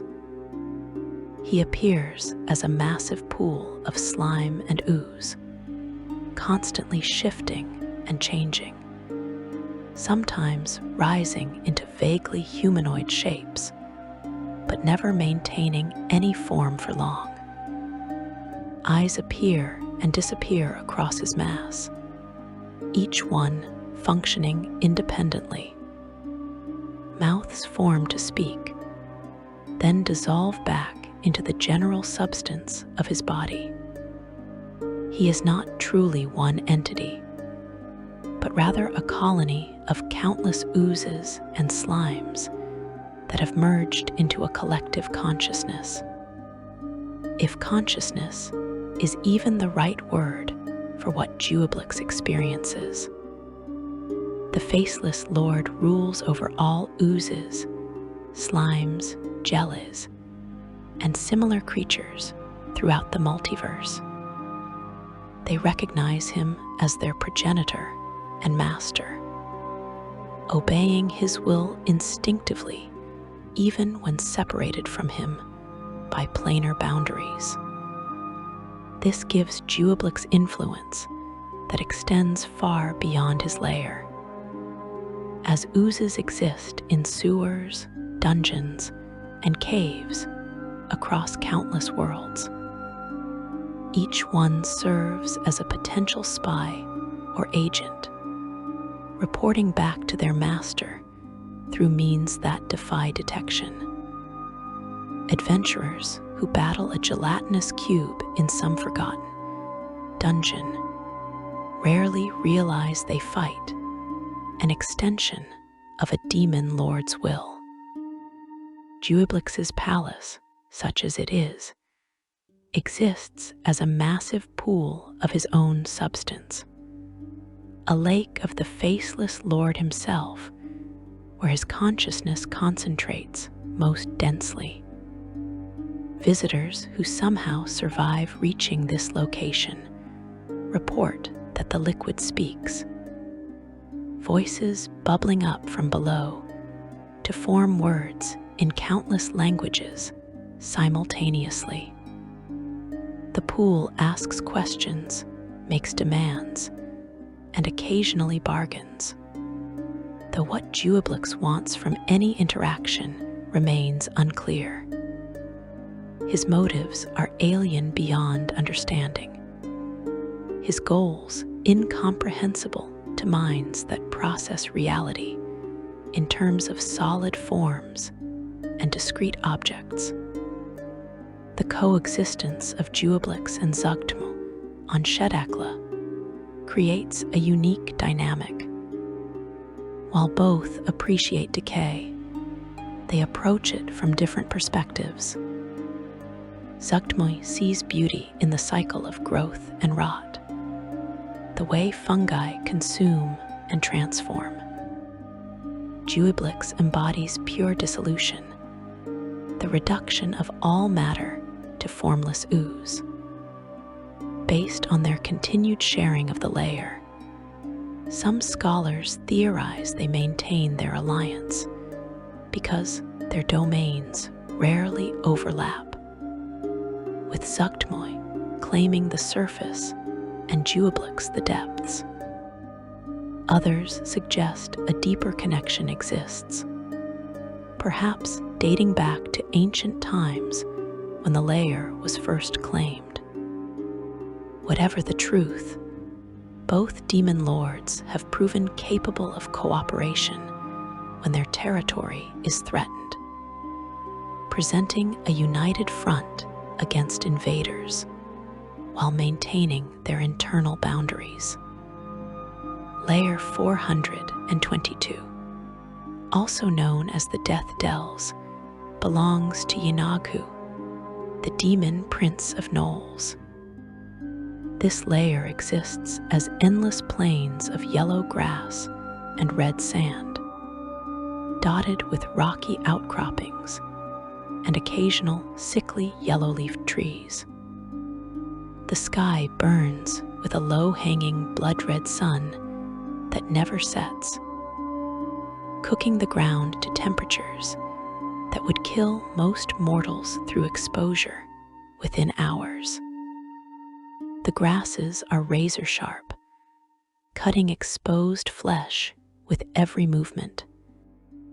Water exists only in scattered brackish pools that offer little relief and often contain diseases, venomous parasites, or worse contaminants. Yinagu embodies hunger and savage destruction in their purest forms. He appears as a massive, 12-foot-tall gnoll with matted fur, hyena-like features, and eyes that burn with ravenous hunger. In his clawed hands, he carries a triple-headed flail called Butcher, each head capable of killing with a single strike. Yinagu does not plot elaborate schemes like some demon lords. He does not seek godhood through complex rituals or build empires through careful manipulation. He simply hunts, kills, and devours, driven by hunger that can never be satisfied. Even after consuming entire civilizations, he remains hungry, driven to find new prey and repeat the cycle endlessly. The plains of his domain serve as hunting grounds for gnoll packs that roam constantly, seeking prey that might be demons, visitors from other planes, or other gnolls when nothing else presents itself. These gnolls worship Yinagu as their creator and master, believing that he birthed their entire race. Whether this belief holds literal truth remains debated among scholars, but certainly Yinagu claims dominion over all gnolls throughout the multiverse. When gnolls raid mortal settlements, they do so in his name, offering the slaughter as tribute to the demon Prince of Hunger. Yinagu maintains no traditional palace, no static fortress, no permanent dwelling of any kind. Instead, his seat of power, the Palace of Ilomen, is actually a city-sized, towering mountain mansion, constructed from cracked bones and withered limbs ripped from those who have displeased him.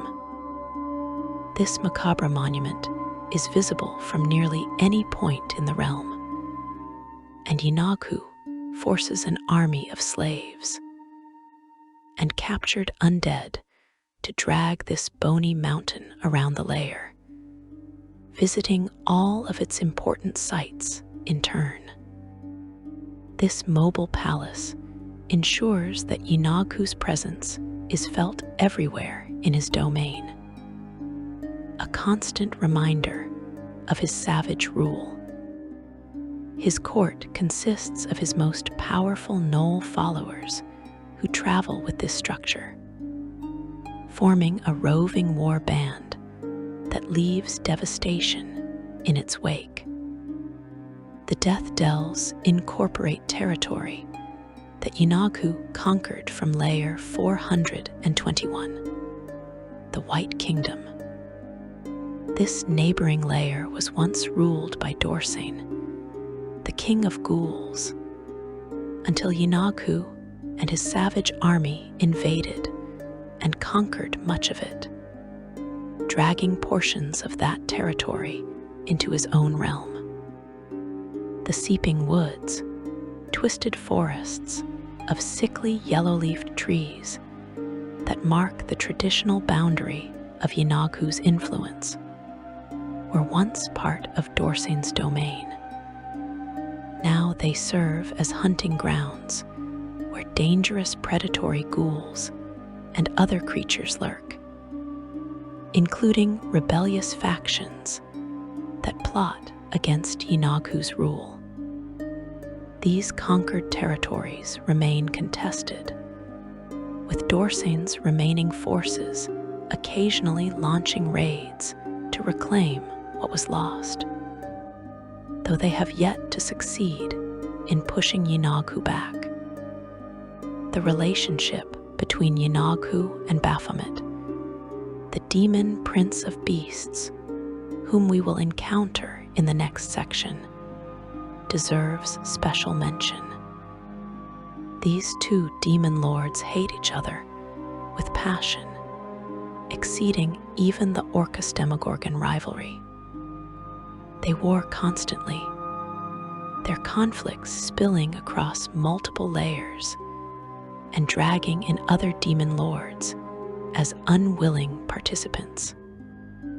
The cause of their enmity has been lost to time, though some scholars suggest it began over a dispute regarding dominion over mortal servants, while others propose the hatred requires no cause beyond the fundamental nature of chaotic evil.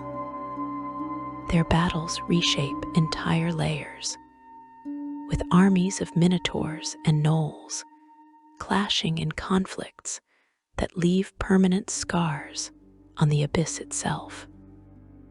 When these forces meet, the carnage is absolute, with neither side taking prisoners and both fighting until complete annihilation of one army or the other. Beyond these major guardians, dozens of lesser demon lords rule layers in the middle depths. Layer 176 houses, Frazerblu's true domain, the Hollow's Heart, where the Prince of Deception maintains his primary stronghold away from the politics of Layer 1. Layer 245, the Scalding Sea, remains contested territory with no clear ruler. A battlefield where multiple demon lords vie for control of its valuable resources. Layer 348, Fortress of Indifference, belongs to Naam, the demon lord of trickery and deception. Each of these guardians shapes their lair according to their obsessions, creating realms that reflect their particular brand of evil. The middle depths of the abyss contain hundreds of documented layers, each one a unique hell, each one ruled by a being of terrible power. And beyond these documented layers lie countless more, unexplored realms that might be empty or might host guardians whose names have never been spoken in mortal languages. The descent continues ever downward into darkness that grows progressively deeper, into chaos that becomes increasingly profound, into evil that surpasses all previous understanding. Section 4. The Deep Abyss and the Forgotten Layers. Beyond the middle depths, past layers numbered in the hundreds, lies territory that few have explored and fewer still have documented. The deep abyss represents not merely distance from the entry points mortals use, but a fundamental shift in the nature of reality itself. Here, in layers so remote that their numbers stretch into the high hundreds and beyond, the rules that govern even the chaotic upper regions dissolve entirely. Time becomes meaningless. Space folds in on itself. The very concept of existence warps into forms that language cannot adequately describe. Layer 471, called Androlin, stands as one of the most unusual realms in the deep abyss. This is a domain of pale night, the mother of demons, though it has become something far different from what she originally intended. Long ago, through deception and magical manipulation, this ancient Obyrith tricked the royal consort Escodal of the Eladrin Court of Stars into a pact. Using this agreement, she chased thousands of Eladrin children into Androlin, intending to hunt them down one by one at her leisure. The layer originally appeared as a monochromatic underworld, deep and inaccessible to most, which she had stocked with terrible monsters specifically bred to terrorize and devour her young prey. But celestial forces discovered pale night's atrocity and came to protect the trapped children. Armies of angels, archons, and other good-aligned beings descended into Androlin, establishing fortifications and safe havens for the Eladrin youth. This intervention transformed the layer into a constant battleground, with forces of good fighting against Pale Night's monsters and demons in an endless war. The sustained presence of celestial beings fighting on this layer has begun to slowly change its very nature. What was once a gray wasteland of ash and shadow now features vivid fields rich with flowers and alien vegetation in places where the Celestials have gained ground. The sky houses light purple clouds of unimaginable size that sometimes take the shapes of screaming faces, as if the layer itself writhes in pain from the transformation being forced upon it. Pale Night herself is perhaps the most terrifying of surviving Obyrith.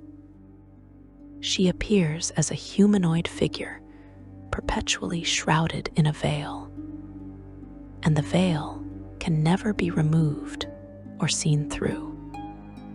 Those who try to perceive what lies beneath the veil find their minds shattering, unable to process what they see.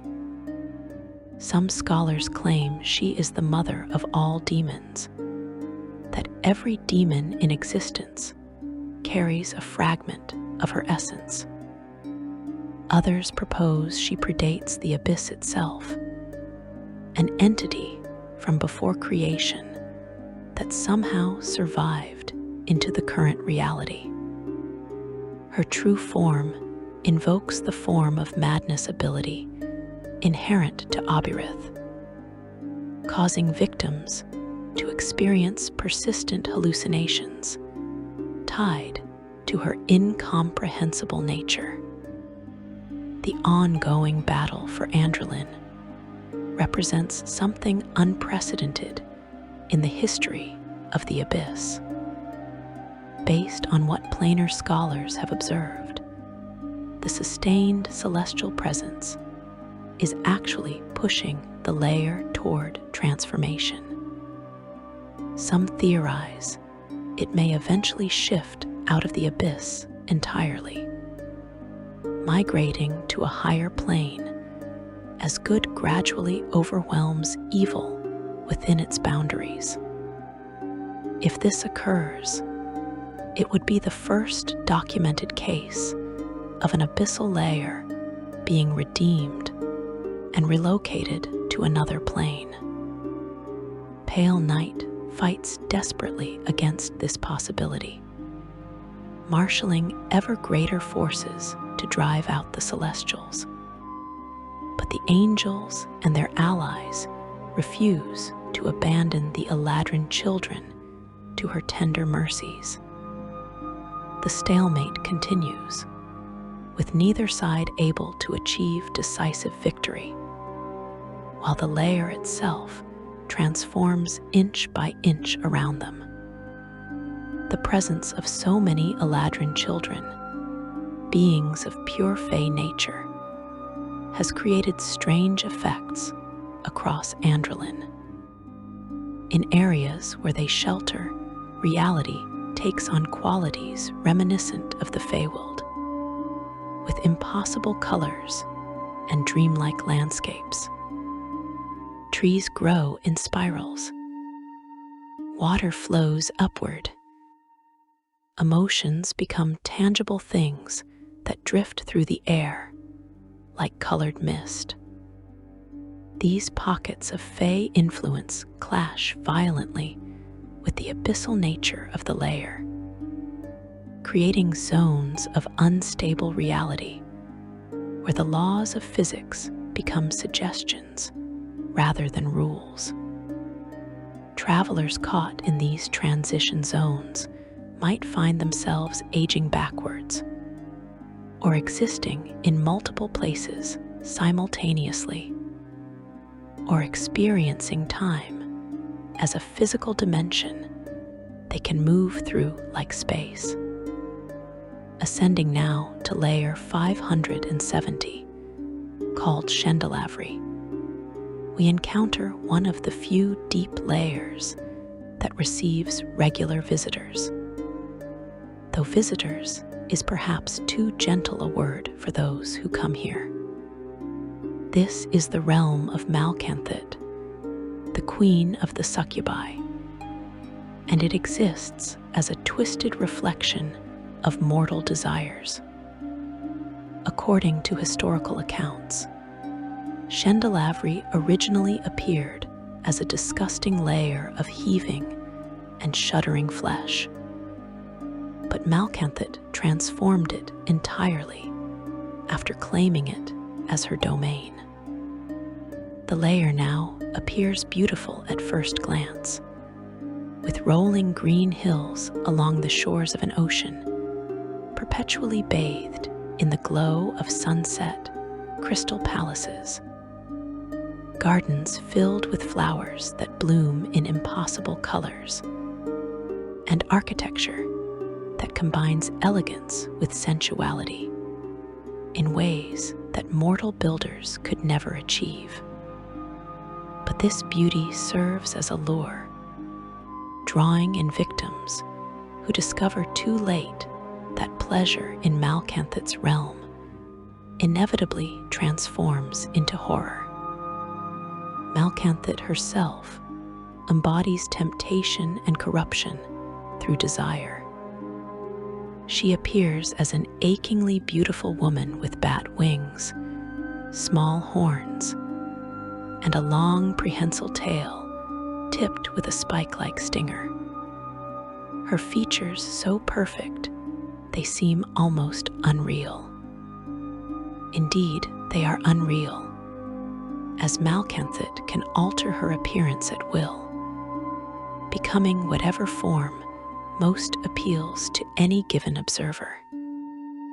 She reads desires from minds and reshapes herself to match, presenting an image of perfection impossible to resist. Those who succumb to her seductions find themselves bound to her service, their souls claimed through contracts written in moments of passion. Malcanthet sits upon the razor throne in her palace within Shendelavri, ruling over courts of succubi and incubi who serve their queen with absolute devotion. These demons specialize in corruption through pleasure, visiting the material plane to seduce mortals and claim souls for the abyss.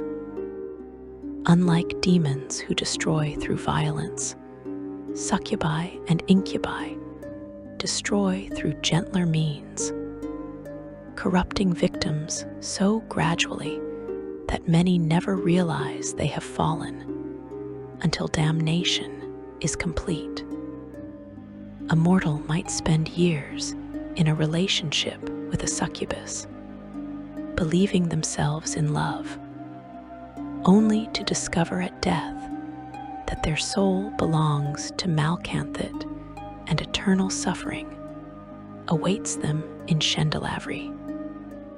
The gardens of this layer grow plants found nowhere else, flowers that induce euphoria when inhaled, fruits that grant visions of desire fulfilled, and trees that weep sap with narcotic properties. Visitors often lose themselves wandering these gardens, their minds clouded by supernatural pleasure as they forget their purpose and eventual fate. Pools of scented water dot the landscape, inviting travelers to bathe in waters that promise relaxation but deliver slow transformation into demons themselves. The entire layer functions as a trap, using beauty and pleasure as bait to capture souls more efficiently than any dungeon. Some sources suggest the lair is ultimately a paradise for Malcanthet alone and her daughter Linkhab, with all other inhabitants serving merely as entertainment or sustenance for the Queen of Succubi. Malcanthet maintains complex political relationships with other demon lords. Unlike many who rule through raw power, she leverages seduction and manipulation, maintaining networks of lovers, allies, and pawns across the abyss. She has seduced other demon lords, turned their servants against them, and orchestrated coups through careful manipulation rather than direct confrontation. Graz'zt was once her lover, though their relationship soured, and they now scheme against each other as often as they cooperate. This makes her dangerous in ways that transcend simple combat prowess. You might defeat Malcanthet in battle, only to discover she has already corrupted your allies, turned your servants, and ensured your destruction through betrayals you never saw coming. Descending to layer 600, we enter the endless maze, domain of Baphomet, the horned king and prince of beasts. This layer exists as exactly what its name suggests, an infinite labyrinth with walls of stone, iron, bone, and stranger materials. Corridors branch and twist, leading to dead ends, circular paths, and occasionally to chambers that might contain treasures, monsters, or portals to other layers. The maze has no center in any navigable sense, no exit, no solution. It simply is, stretching infinitely in all directions, designed to confuse and trap anyone who enters. The sky above appears as gloomy clouds, but in truth, it is a stone ceiling that presses down oppressively, reminding visitors they are trapped within a structure rather than exploring an open world. Baphomet himself appears as a massive minotaur standing over 20 feet tall, his black-furred body rippling with muscle and crowned with 6 iron horns. He carries an enormous glaive called Heartcleaver, a weapon that can cleave through armor and flesh with equal ease, and has ended the existence of gods and demon lords alike. Baphomet embodies savagery, but not the mindless rage of some demon lords. His savagery is cunning, combining bestial fury with intelligence that makes him far more dangerous than simple monsters. He is a hunter, a predator who enjoys the chase as much as the kill. The Horned King rules over all minotaurs throughout the multiverse, much as Yinagu claims dominion over gnolls. Minotaurs worship Baphomet as their creator and patron, conducting rituals in his name and building labyrinths to honor him. These mortal mazes serve as pale imitations of the endless maze, attempts to capture in finite space something that properly exists only in infinite form. Minotaur priests receive visions from Baphomet, dreams of the perfect maze, instructions for building greater and more complex labyrinths that might one day connect directly to his realm. The architecture of the endless maze varies wildly depending on which section you enter. Near the Liction, Baphomet's palace at what could be called the center of the maze, the architecture is intricate, clean, and well maintained, with walls of ivory, white marble, granite, and porphyry. The corridors here stand 10 to 20 feet tall, with smooth worked stone, illuminated by ever-burning torches. But as you venture farther from the Liction, the maze becomes increasingly ruined and dangerous. Stone crumbles, traps activate without warning. The quality of construction deteriorates until passages become barely navigable crawlways. Based on what scholars have observed, as Baphomet's power grows, these ruined sections slowly restore themselves, suggesting the maze itself is an extension of his will and strength.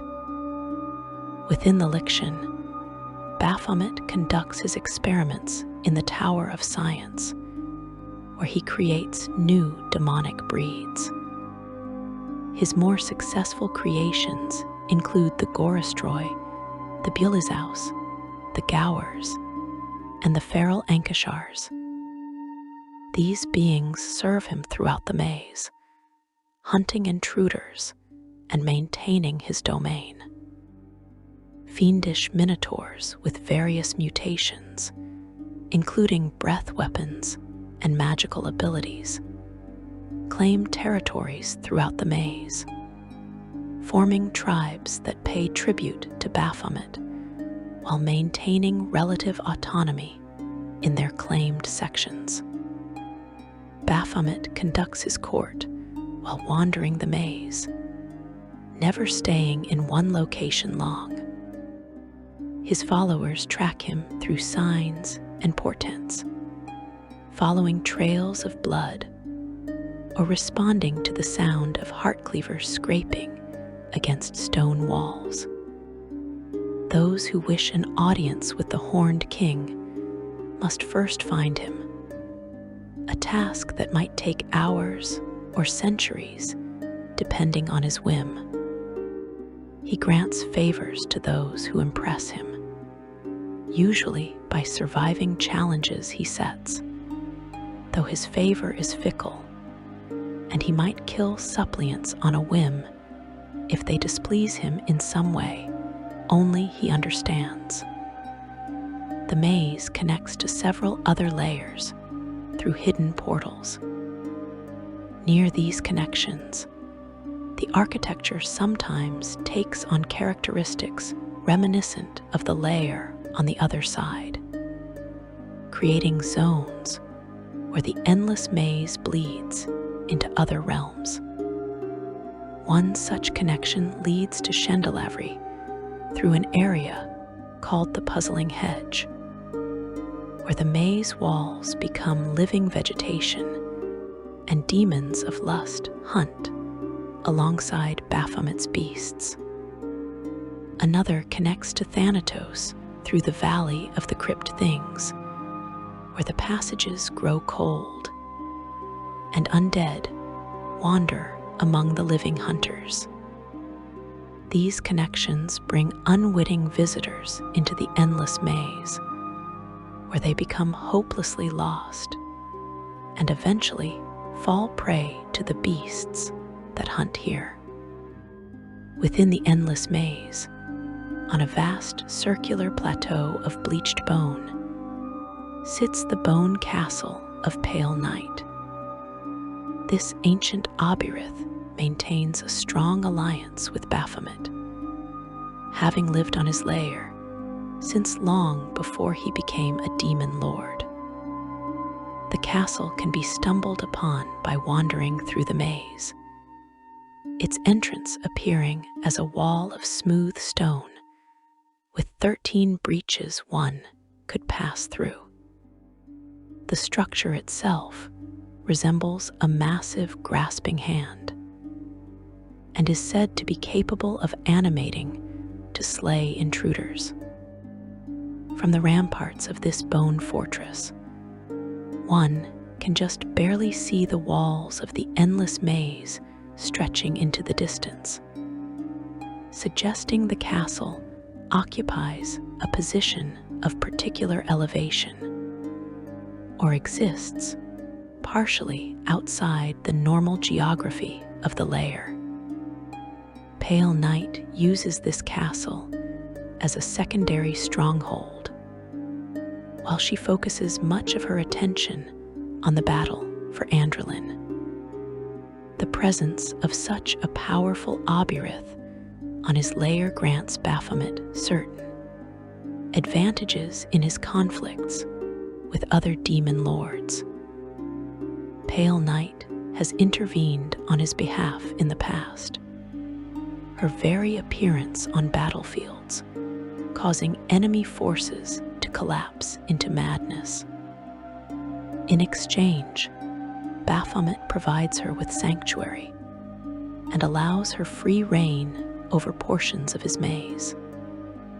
This alliance between Obyrith and Tanar'ri is unusual, as most Obyrith view the newer demons with contempt. But Pale Night recognizes power wherever it exists, and Baphomet has proven himself worthy of her respect through sheer dominance over his domain. Beyond Layer 600, documentation becomes increasingly sparse. Scholars have cataloged layers up to Layer 663, called Zionin, a vermin-infested wasteland, and the realm of Obox Ob, the former prince of demons. This ancient Obyrith once held the supreme title in the abyss before being overthrown by the Queen of Chaos, and cast down. Although Graz'zt was slain in that ancient conflict, his most powerful aspect survived and went into hiding on Zionin. For many eons, he lurked here as a shadow without true form. He has since emerged from hiding, but found the abyss had moved on in his absence. The Tanar'ri demons now rule, and Graz'zt has been largely forgotten by all except Demogorgon, who may actually fear this remnant of ancient power. Graz'zt appears as a nightmarish cross between a backward scorpion and a monstrous millipede, with clusters of chitinous arachnoid limbs ending in deadly talons. The places where his three-faced head and three massive tails should be are reversed, though both ends are equipped with wicked stingers. He is alien beyond comprehension, violating natural laws by his very existence. His lair, Zionin, reflects his nature as a realm of vermin and corruption. Oceans of glue-like resin cover much of the surface, used by echolids, parasitic creatures that construct hive cities from the remains of their hosts. The landscape consists of badlands dotted with these grotesque structures, where millions of insects, spiders, and stranger vermin swarm in endless clouds. Graz'zt's primary concern is recovering from his diminished state to re-establish himself as Prince of Demons. He has nearly succeeded in regaining his godlike power at least once, when he attempted to merge an entire material plane world into his lair as a ritualistic sacrifice. He failed when heroes intervened, but he continues plotting his return to supremacy. Whether he can truly reclaim his former position remains uncertain, but the fact that he survived at all when other Obirith fell completely suggests he possesses resources and power that should not be underestimated. Some scholars theorize that if Graz'zt does reclaim the title of Prince of Demons, it would trigger a fundamental restructuring of the abyss, with Obirith rising again to challenge Tanar'ri dominance. Beyond layer 663, information becomes fragmentary, contradictory, or simply absent. Explorers claim to have visited higher-numbered layers, but provide descriptions so bizarre that verification becomes impossible. Did they truly visit these places, or did they experience visions induced by abyssal influence? No reliable method exists to determine truth from delusion in such accounts. The deep abyss challenges the very concept of documentation, as the layers here might not remain consistent long enough for information to remain accurate. The deep abyss also contains wandering layers, realms that do not remain fixed in the planar structure, but instead drift through the abyss like ships on an ocean. These layers might appear connected to one location today, and somewhere entirely different tomorrow.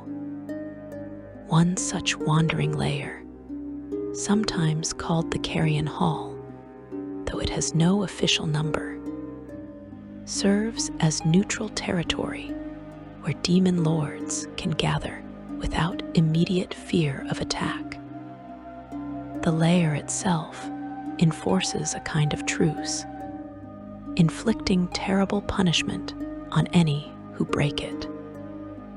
Demon lords use this space to negotiate temporary alliances, trade resources, or simply observe their rivals up close.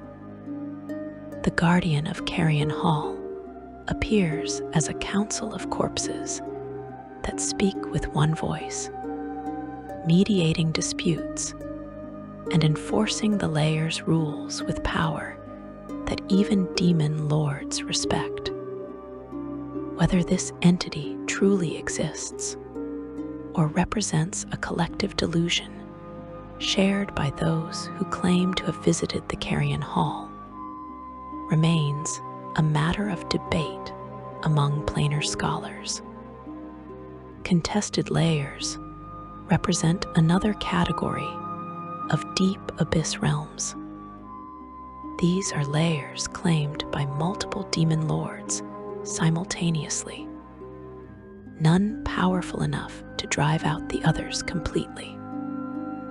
Wars over these layers rage perpetually, with territory changing hands daily as demon armies clash. Some contested layers have been battlegrounds for so long that the original landscape has been completely destroyed, replaced by fields of corpses, rivers of blood, and fortifications built from the remains of the fallen. The demons who fight here often forget why the war began, continuing to battle out of habit and hatred rather than any strategic goal. The deepest layers of all remain entirely unexplored, their numbers unknown and unknowable. These are layers that perhaps have never been visited by mortals, or if they have been visited, no one returned to document the experience. Theories abound about what might exist in these ultimate depths. Some propose that the abyss eventually terminates in a final layer, a bottom beyond which nothing exists. Others argue that the abyss truly is infinite, that layers continue forever in mathematical infinity, each one stranger than the last. A third theory suggests that the deepest layers connect back to the shallowest, forming a loop that makes the abyss both infinite and bounded simultaneously. All three theories have adherents among planar scholars, and all three might be simultaneously true in a realm where contradictions are the natural state of existence. Unclaimed layers scattered throughout the deep abyss present their own dangers. These are realms without guardians, either because no demon lord has found them yet, or because the layer itself is too hostile for even demon lords to survive. These wild layers evolve according to their own logic, developing ecosystems and environments shaped by chaos rather than intelligent design.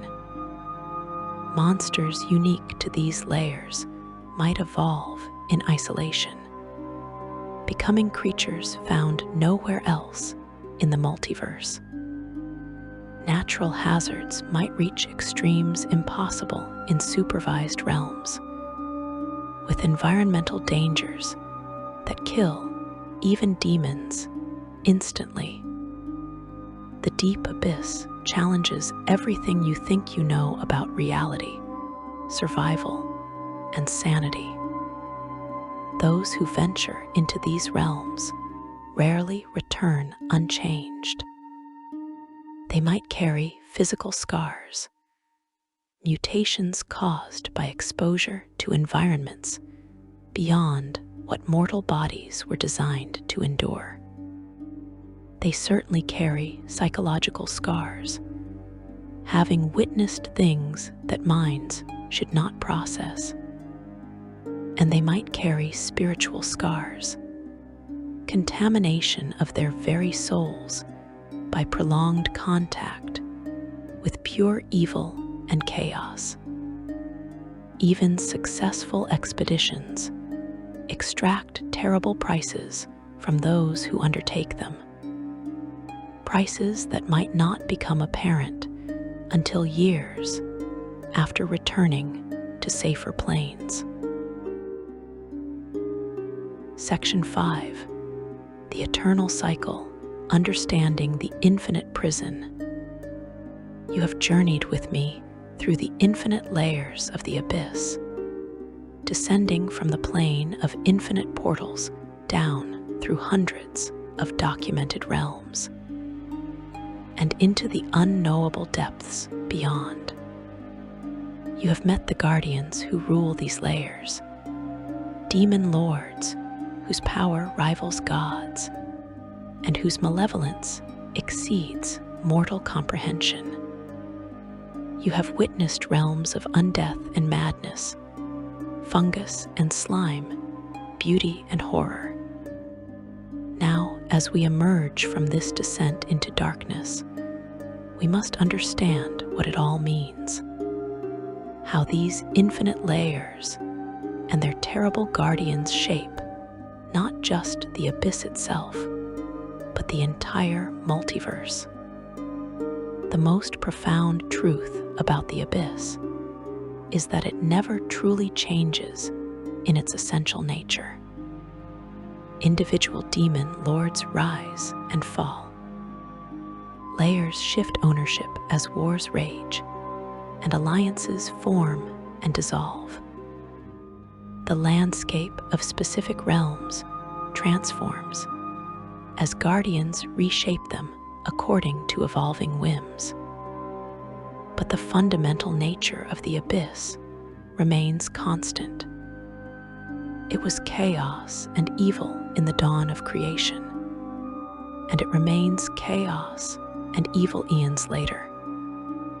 This permanence, this unchanging essence, makes the abyss simultaneously predictable and unpredictable. You know it will always seek to corrupt, destroy, and consume. You simply cannot predict exactly how it will pursue these goals at any given moment. The guardians of the layers embody this eternal cycle. Demon lords possess a form of immortality that makes them nearly impossible to permanently destroy. When killed outside their home layer, they typically reform within it after a period of time, clawing their way back from oblivion with their memories intact and their hatred intensified. When killed on their home layer, the process becomes more complex. The demon lord's connection to their lair is disrupted, and their spirit becomes lost in the chaos of the abyss for a time, potentially for years or even decades. During this period, they lose control of their lair, and their followers suffer as their connection to divine or infernal power weakens. But given enough time, most demon lords eventually return, though sometimes in diminished form, forced to reclaim their power and territory anew. This cycle of death and rebirth creates a political landscape of endless grudges and eternal vendettas. The war between Demogorgon and Orcus has raged for millennia, each having killed the other multiple times, yet both remain active players in abyssal politics. The rivalry between Baphomet and Yinagu began before recorded history, and it will continue long after mortal civilizations have crumbled to dust. These conflicts shape the abyss, creating alliances and enmities that last for eons.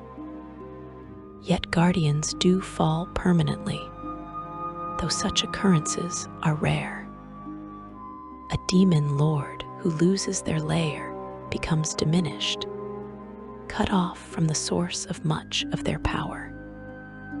Without the mystical connection to an abyssal lair, they lose the godlike abilities that made them true demon lords. They might flee to the astral plane, existing as exiles plotting their return. They might serve other demon lords as vassals, trading autonomy for protection.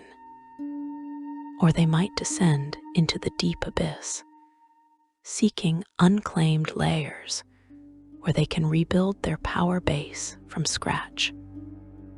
This cycle of rise and fall creates opportunities for new demon lords to emerge, ascending from the ranks of lesser demons through cunning, strength, and ruthlessness.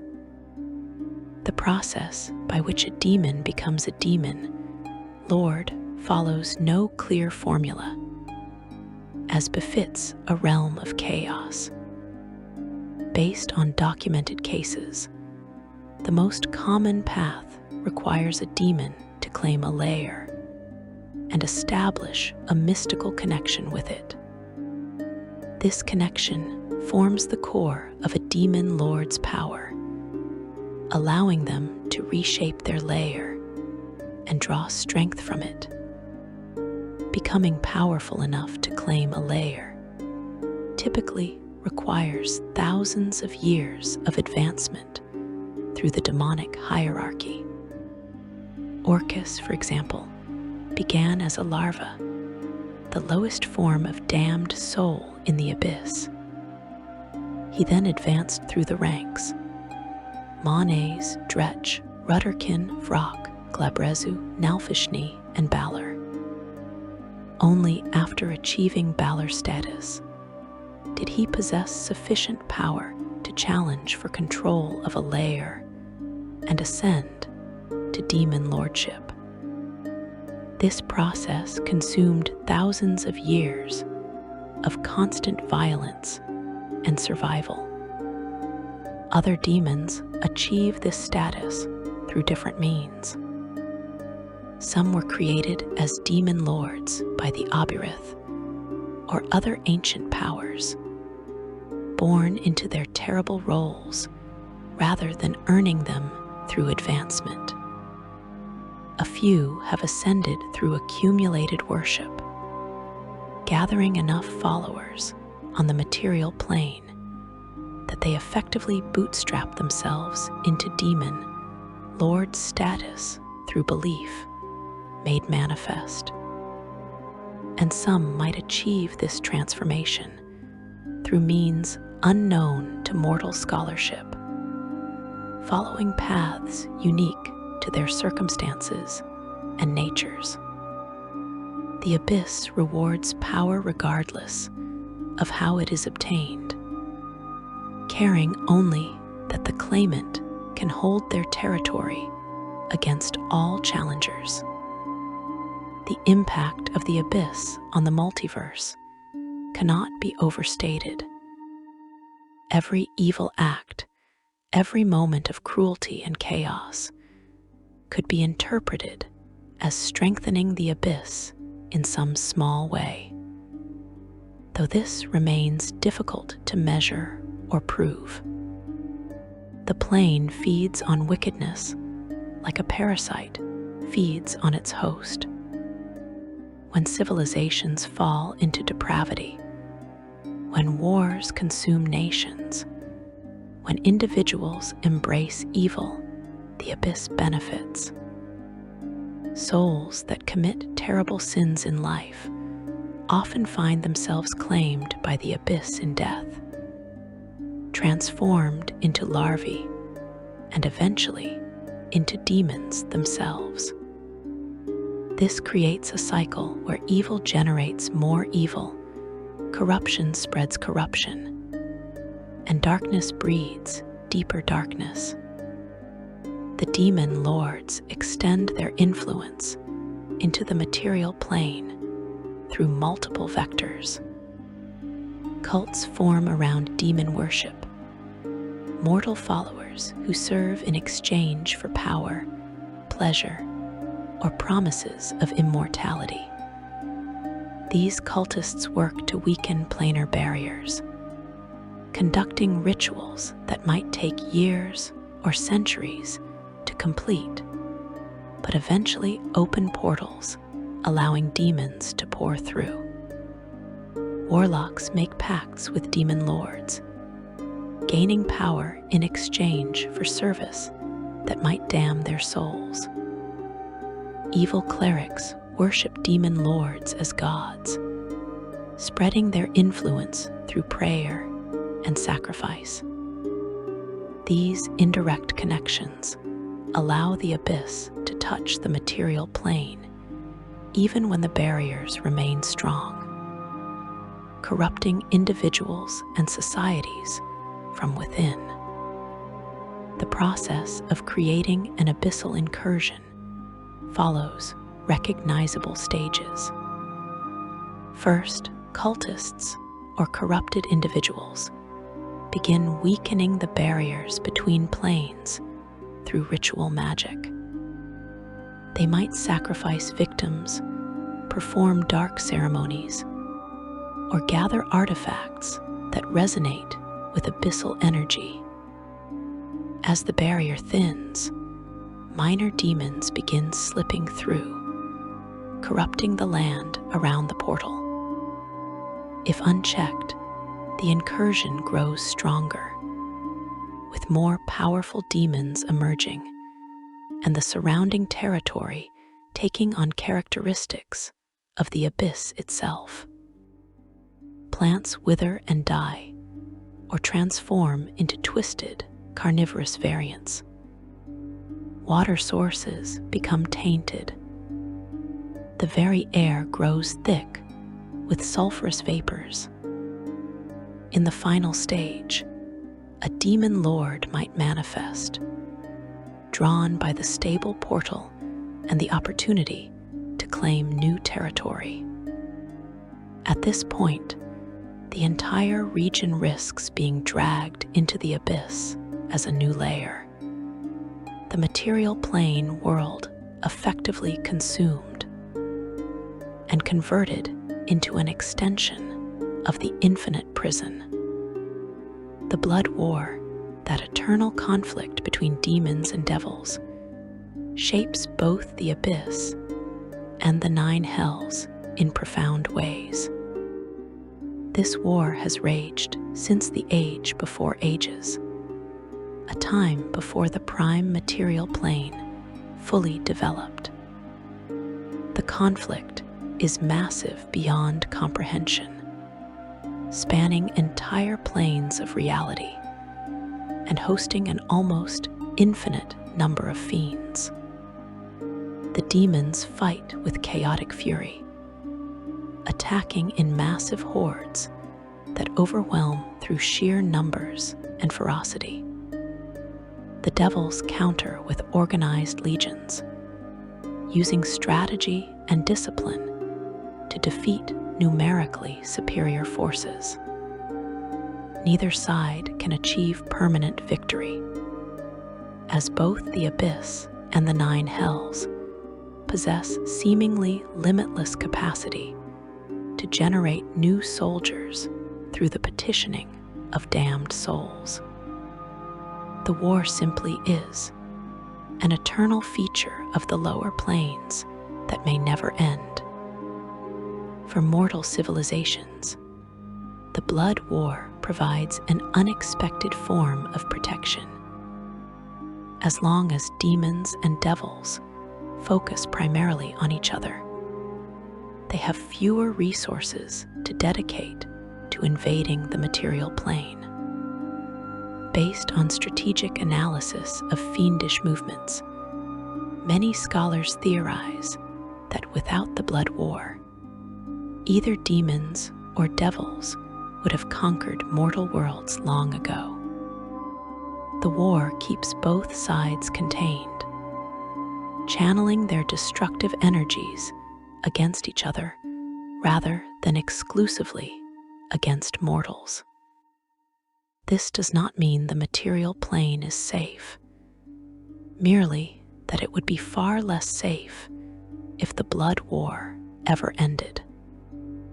Some even speculate that the gods quietly support the continuation of this conflict, ensuring neither side gains enough advantage to turn their full attention to conquering mortal realms. Understanding the layers teaches crucial lessons about the nature of evil itself. The abyss demonstrates that evil is not monolithic. Different demon lords embody different types of wickedness, from Orcus's obsession with undeath to Malcanthit's corruption through desire. Evil adapts, taking forms suited to circumstances and victims. It can appear as obvious horror, demons rampaging through cities with weapons raised. Or it can disguise itself as beauty, as pleasure, as reasonable compromise. The variety of layers and guardians shows that you cannot prepare for a single form of evil and consider yourself protected. You must remain vigilant against evil in all its infinite variations. The infinite nature of the abyss also teaches humility. No matter how much you learn, how many layers you catalog, how many demon lords you name, infinitely more remains unknown. The wisest scholars acknowledge the limits of their knowledge, understanding that comprehensive information about the abyss is impossible by definition. This should inspire caution rather than despair. You cannot know everything, but you can know enough to protect yourself and others. You can learn the signs of demonic corruption, recognize when planar barriers are weakening, identify cultists before they complete their terrible work. For adventurers who might someday find themselves traversing abyssal layers, certain principles apply universally. First, never trust anything in the abyss. Demons lie as naturally as they breathe, and even truthful statements likely conceal deceptions. Every word spoken serves an agenda. Every gesture hides a threat. Second, do not linger in any layer longer than absolutely necessary. The abyss corrupts through prolonged exposure, warping bodies and minds, and souls the longer you remain. The very air carries contamination, and extended breathing of abyssal atmosphere can begin transforming mortals into something demonic. Third, maintain clear purpose and strong will. Those who wander aimlessly or allow doubt to creep into their minds become vulnerable to the abyss's influence, which preys on uncertainty and feeds on fear. Fourth, prepare extensively before entering, but remain flexible once there. No amount of preparation can anticipate everything the abyss might throw at you, as chaos by its nature defies prediction. The guardians of the layers are not your friends, not your allies, not beings you can bargain with in good faith. They are demons, embodiments of chaos and evil, creatures whose fundamental nature drives them to corrupt and destroy. Even when demon lords make deals or offer seemingly favorable terms, they do so as part of larger schemes you cannot perceive. Every interaction with a demon lord carries the risk of damnation, and every favor they grant comes with prices that might not become apparent until far too late. The stories of those who thought they could outwit a demon lord and escaped unscathed can be counted on one hand, while the tales of those who fell victim to demonic manipulation would fill libraries. The infinite layers of the abyss will continue to exist, spinning out into mathematical infinity, each one a unique hell shaped by its guardian. Demon lords will continue their eternal struggles, killing and betraying and plotting in cycles that have no beginning and will have no end. The abyss will continue to reach toward the material plane, seeking to corrupt and consume, driven by hunger that can never be satisfied. This is the nature of the abyss, unchanging despite constant change, eternal in its malevolence. But you are not helpless before this darkness. Knowledge is power, and understanding the abyss grants you tools to resist its influence. You can recognize corruption when it appears. You can oppose cultists and close portals. You can fight demons, and perhaps even survive encounters with demon lords if you are prepared, skilled, and extraordinarily fortunate.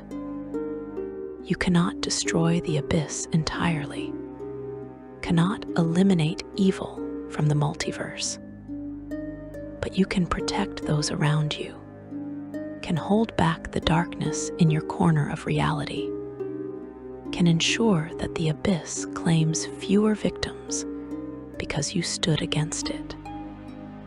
As our descent concludes and we return to safer realms, carry these lessons with you. Remember that evil takes infinite forms and requires infinite vigilance. Remember that the guardians of the abyss are powerful, but not invincible, eternal, but not unchangeable. Remember that knowledge is your best defense against corruption. And remember that you are not alone in this fight. Countless others across the multiverse stand against the abyss, fighting the same battle you fight, holding the same line you hold.